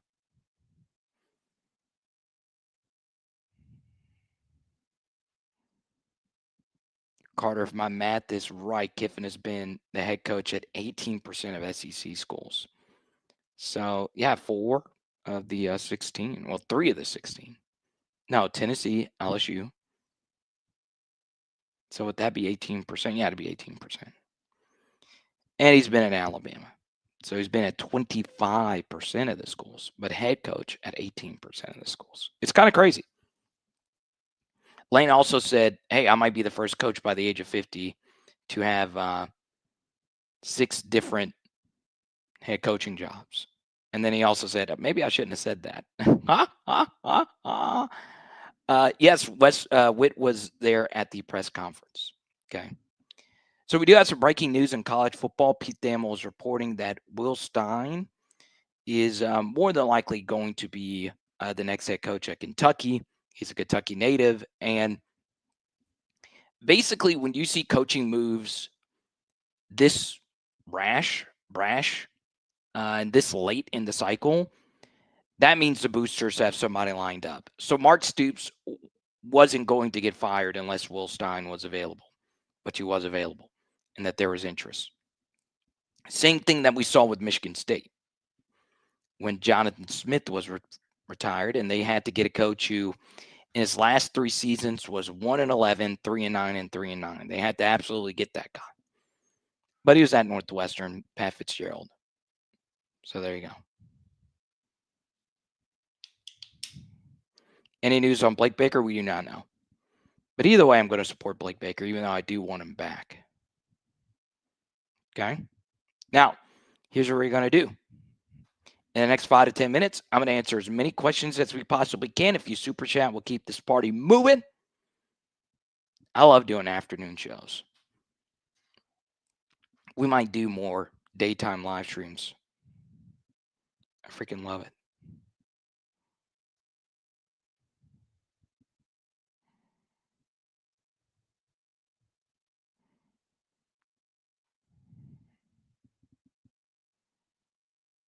Okay. I also want to be clear on something. I sometimes wish in my life I could be a little bit more bold. Right. And I feel like I'm a relatively bold person, but there are times where I'm like, man, dude, be bolder. Kick down doors. Do that next thing. Say that next thing. Be that next thing. Speak it into existence. I simply cannot quit thinking about Kalen DeBoer going for 4th and 2 in the Iron Bowl with the college football playoff spot on the line. I still can't believe he did that. College football is better when guys like Kalen DeBoer and guys like Lane Kiffin are coaching. Not the archaic dinosaurs that want to kick field goals and punt the football at every turn. Okay?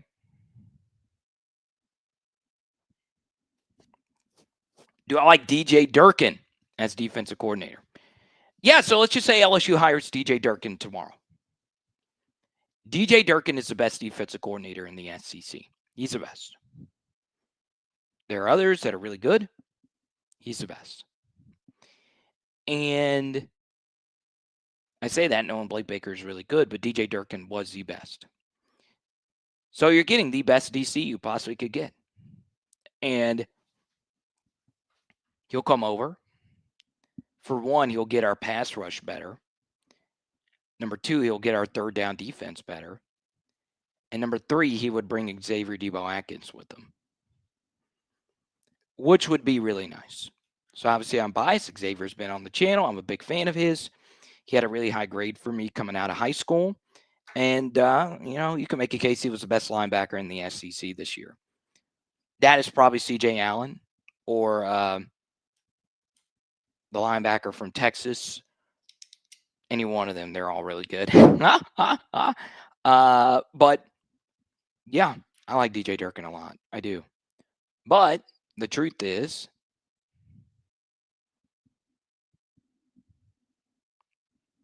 I hate to get into this. There's baggage there, right? But there you go. We go to Nola Grizz. Any news on any current players leaving? Yeah, so Kylan Billiot is entering the transfer portal. Players are currently discussing with their agents what they should do. Obviously, a lot of these players are going to be meeting Lane Kiffin for the first time. We're still a month away, basically, from the single portal window. And, yeah, nothing that I know of. I will also say when it comes to players There's things that I know that I don't share publicly. I am always very sensitive with a player's transfer portal decision because of two reasons. Number one, it's very sensitive information. And then number two, one thing that's not really reported a lot is why a player elects to transfer. Is he transferring because of his decision, or is he transferring because of the team's decision? Or is it outside forces? Okay. Let's go to BR Chris.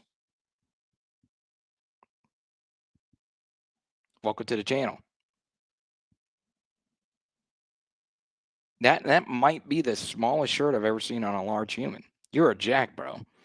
Trying to get like BR Chris. See, I have biceps. I just don't have the definition like BR Chris. See, it's just like a big old multicolored blob here. Let's go to your question though. If I had muscles and tats like yours, I would be showing off as well. Doing the John Wall. I just hope he keeps our recruiting base here. Cena was targeting a 4-star wide receiver in Indiana. We grow them on trees here, or at least get back Blaine Bradford or Booby Feaster. Yeah, I hope so. Bradford, of course, is the big one. The big one. Booby Feaster. What is he? He's a wide receiver out of Texas, correct? I'm always open about this. I don't watch as many high school recruiting tapes for good reason, because of how things are now. But we do need to rethink our wide receiver room. And yeah, Cortez Hankton is not going to be retained. So,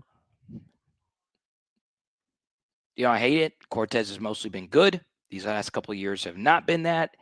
So, yeah. Oh, your girl's watching? Well, she's with BZ504. She's not with me. You ain't got nothing to worry about.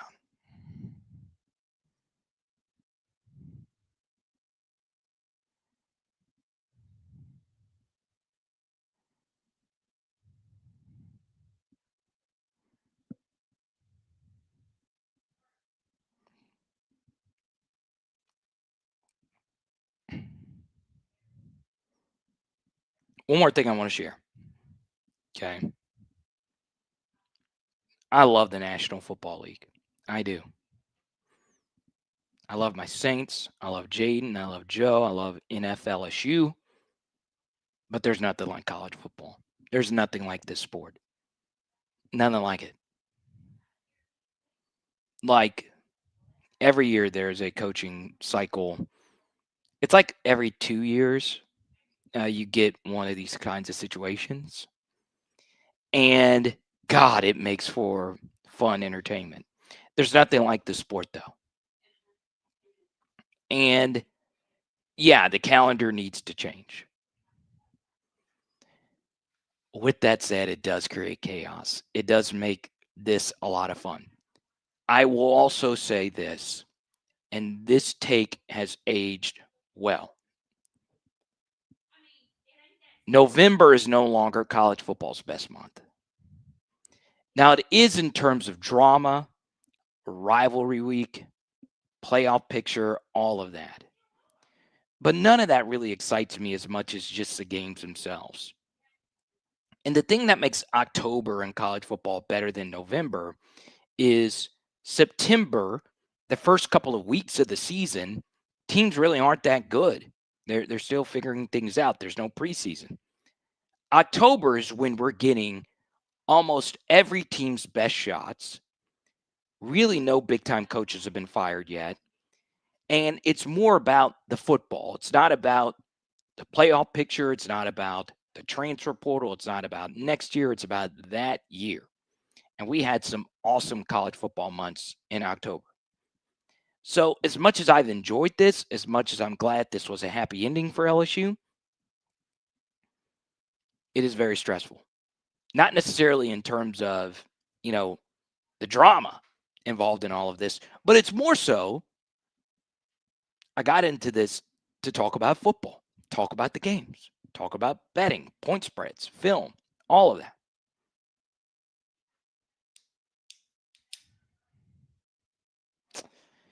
Yeah, that's going to come back and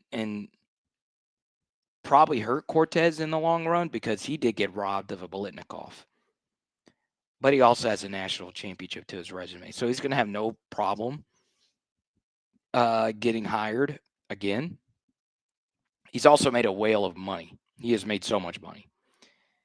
I also think he could get a head coaching job. I'm serious. I'm dead serious. Remember, he interviewed for the Rams a few years ago. Okay. Not the head coaching job, but a job there. And that's Sean McVay.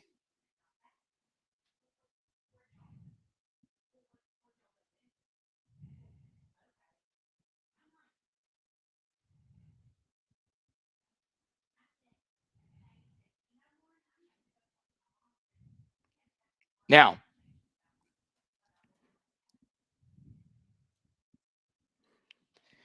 I've not been able to listen to this full quote here. Let me see if I could find it.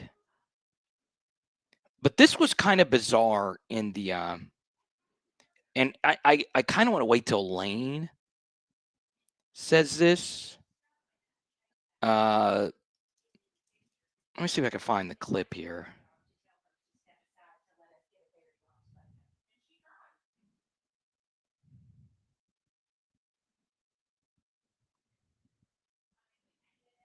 Okay. Kind of a strange comment here from Summerall. I've not listened to it. This is the first time I've seen it. I do want to be very direct on one thing, and you may or may not appreciate this, but Lane Kiffin and I have been going through the same thing, and we've talked a lot. We were both in agreement that I was the right man for this job. All right, so he co-signed on that. I do want to be very direct on one thing, and you may or may not appreciate this, but Lane Kiffin and I have been going through the same thing, and we've talked a lot. We were both in agreement that I was the right man for this job. All right. So he co-signed on that. So for those listening at home, I played it twice because that was the first time I listened to it. I don't know if he was just joking or not. Like, I really don't. I don't know if that's true or not, but it wouldn't shock me if it was true. Okay. So as many of you know, Summerall was once at Ole Miss, but he was at Ole Miss before Lane got there, all the way back in 2018. Okay. So you see John Summerall's resume. Obviously, he was available for LSU for the taking. He was at Tulane, Troy before that, won at both of those places with completely different styles of quarterbacks, which is very impressive for a defensive coach. Kentucky also wanted to fire Stoops so they can go get Summerall. I think they're going to be happy with Will Stein. And Summerall is now the head coach at Florida. So what did he mean by that? I don't know. I really don't know. But yeah, coaches talk to one another. It's not really anything crazy. I don't know if they share an agent or any of that. Okay.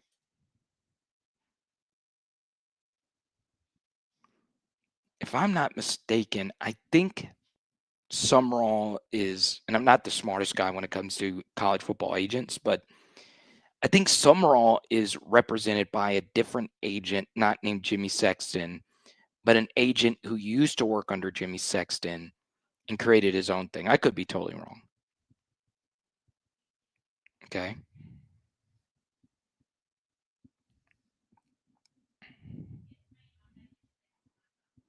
Let's go to Ride or Die Seminole. I think you guys made the right move to run it back. College football needs to go back to February only signing day and one portal opening around May 1st. Yeah, the problem with that is that the academic calendar. Okay. That's the big thing.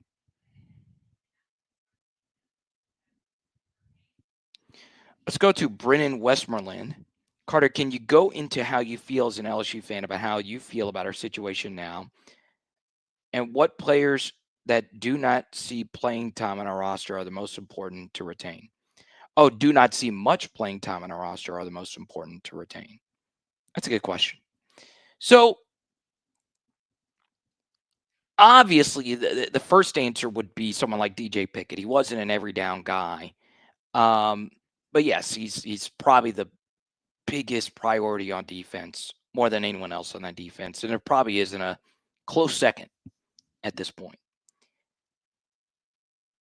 But the problem for Lane is it is going to be really hard to address all we need to address via just the transfer portal alone. So let me get a sip of water here before we get into this, because it's really difficult to talk about this. All right. So why was the Brian Kelly era successful? Well, it wasn't because of like amazing coaching. It's that his first recruiting class was just stud after stud after stud. All right. So remember that high school recruiting class, we only signed 15 or 16 guys. And in that first class alone, you signed 4 really good multiple year starters and a fifth who contributed as a true freshman. You'd signed DeMario Tolan, who transferred to Auburn.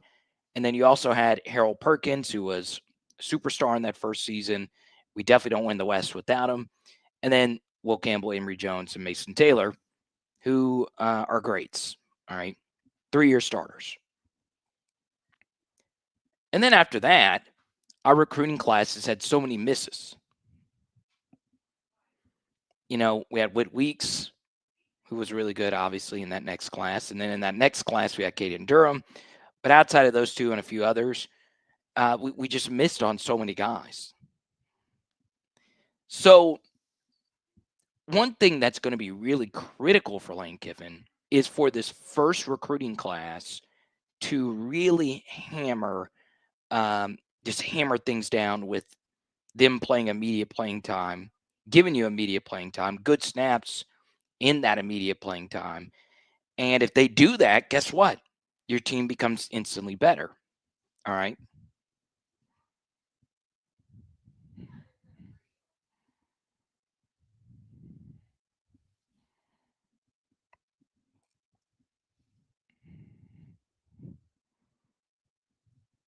Lane's mannerisms, Summerall's all right. They all want to be Saban so bad. Yeah, everybody wants to win the Natties. I mean, Kirby's the one most like Saban. That makes sense, right? But this is like this in all forms of entertainment, right? Like, people want to be what has already been proven to be great, right? That's why every rapper wants to be Young Boy. If you listen to just whatever hip hop song, they all are trying to sound like Young Boy. A good bit of them are trying to sound like Young Boy. Comedians. It is amazing how many comedians are trying to do the Nate Bargatze thing, or they're trying to be like Kevin Hart. Guess what? When country music came around and turned a corner, cowboy hats are out, trucker caps are in. Wranglers with big belt buckles out, Hollister skinny tight jeans are in. So everybody wants to be what that trendsetter actually was. So, you know, you see that in pretty much every entertainment industry, and it's no different in football. But yeah, Summerall, I think even more so than maybe even Lane in some ways, because Lane actually coached under Saban. Summerall doing the rat poison, rat trap stuff, emojis on Twitter are interesting. All right, we'll take a few more here. Once again, big thanks to all our super chatters. We joined a new member. Welcome, EK. Yusha, Alexander, Will, and Drew. Our Oklahoma film study is up for our members and our patrons. Also on Patreon, Everything that I'm hearing about Blake Baker.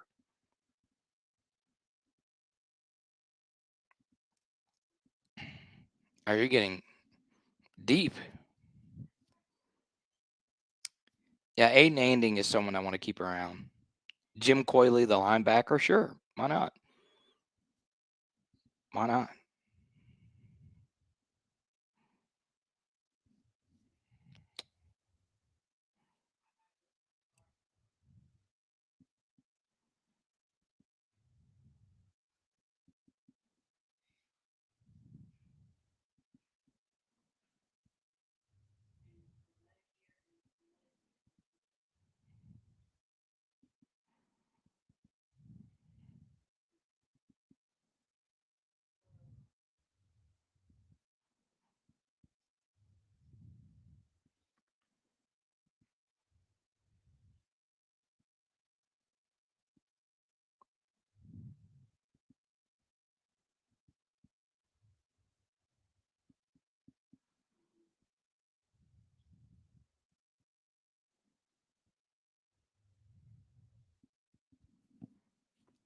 Dude, James Franklin is crushing it at Vodtech.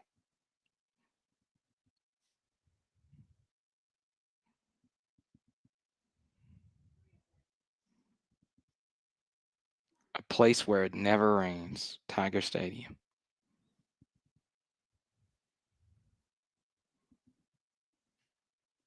All right, let's hear from this was just DM to me. I'm reacting to this as you react to it. This is Kirk Herbstreit on the Kiffin situation on his new pod. Here's old Kirk.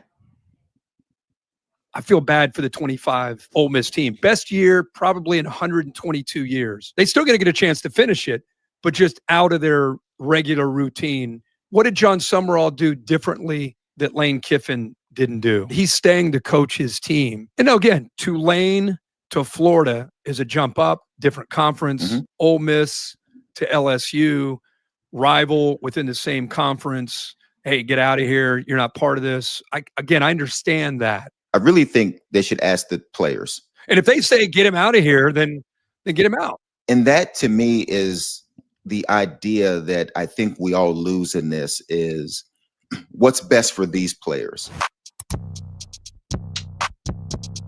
Out of here. You're not part of this. I understand that. I really think they should ask the players. And if they say get him out of here, then get him out. And that to me is the idea that I think we all lose in this is what's best for these players. Joey Galloway with them. If there is a true journalist out there, I would love a true poll of the Ole Miss Rebels team on what they would have wanted. Okay.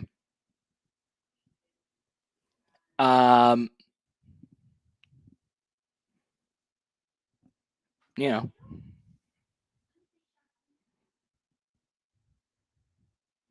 Nussmeier's going to the NFL. He is out of eligibility.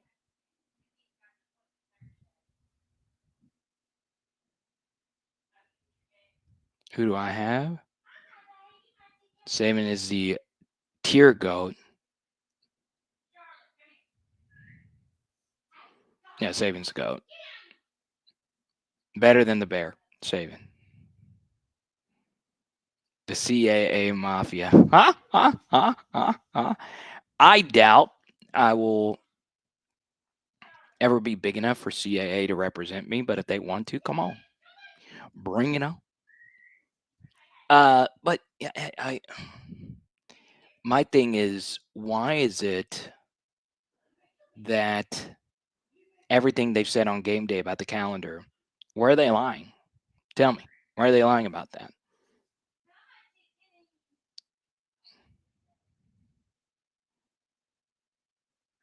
LSU administration was fine with it. Okay.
Yeah, I don't know.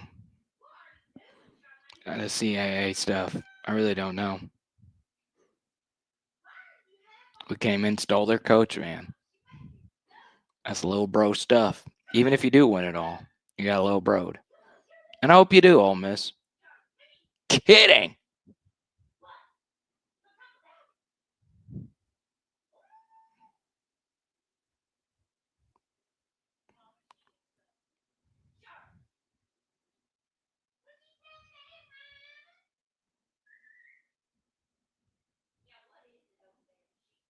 It is interesting. It's a good report by Wilson Alexander. LSU is currently paying 3 head coaches. They're still finishing out the Orgeron buyout. And obviously BK's buyout just started. And now we're paying Lane. Interesting. Yeah, Hayes, okay. She's just going crazy in the background. All right. I'll give you my final thoughts on the day after one final break here at the end. Once again, big thanks to our friends at Fortified Gulf Coast. PHL Nation, it's time to lock in and get serious really quickly with our friends at Fortified Gulf Coast and FortifiedGulf.com.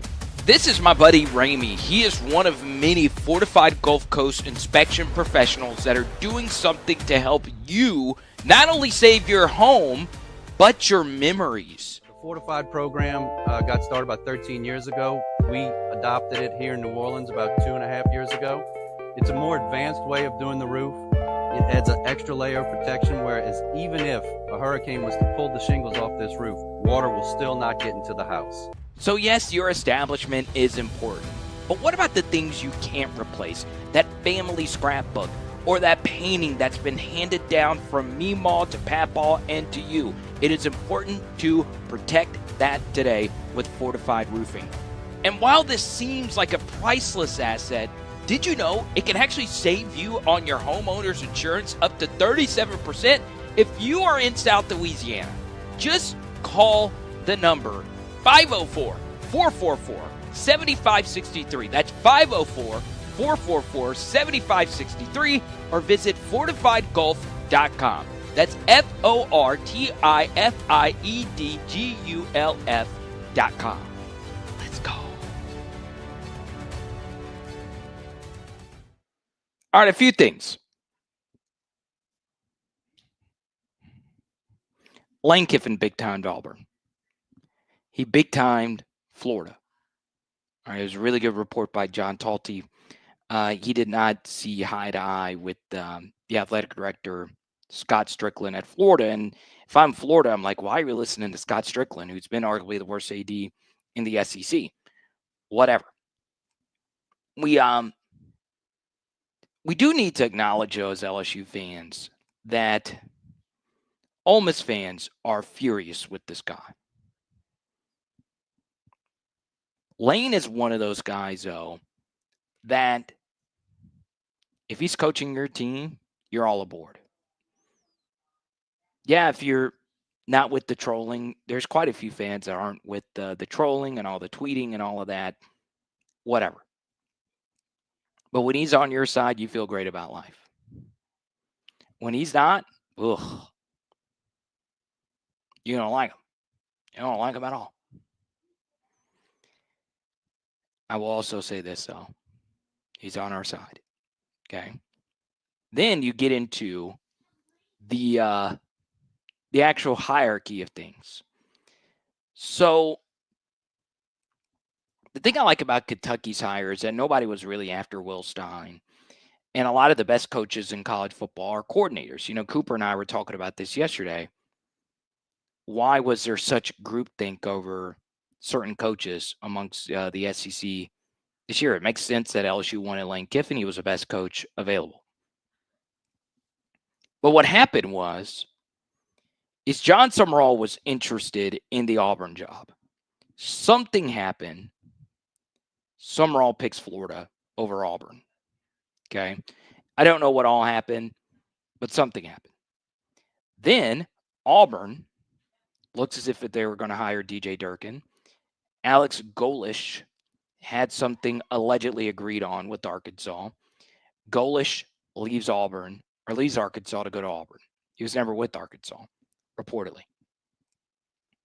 And then Arkansas's got to go get Ryan Silverfield. Coaching cycles are never-ending cycles of doom. And a lot of us are worried, well, what if Lane leaves? You should just be happy he chose us. And you got the best coach of the cycle. He's also the most expensive.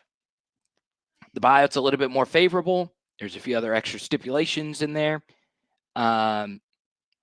With heavy ties to Virgil Osbury when it comes to Lane's contract.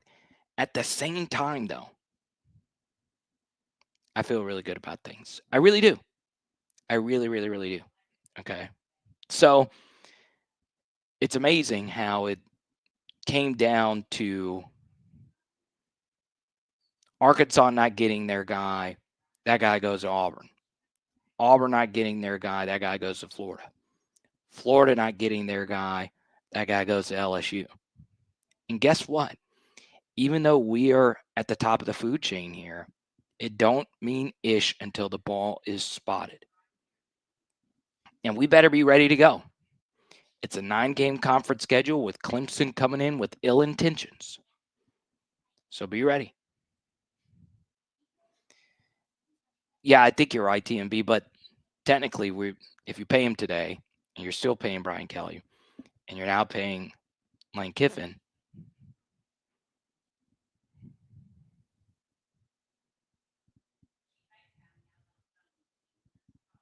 now, if you want to see my reaction, I actually filmed some of my reaction to watching Lane Kiffin's press conference. You can go to my Instagram at Power Hour LSU. Boy, am I hyped. I am so freaking hyped. Big thanks to all our partners and super chatters. It is Power Hour LSU. Boom. Join our membership program today. And tonight we are doing it's Monday. I should go get some red beans. Let's go. Let's go.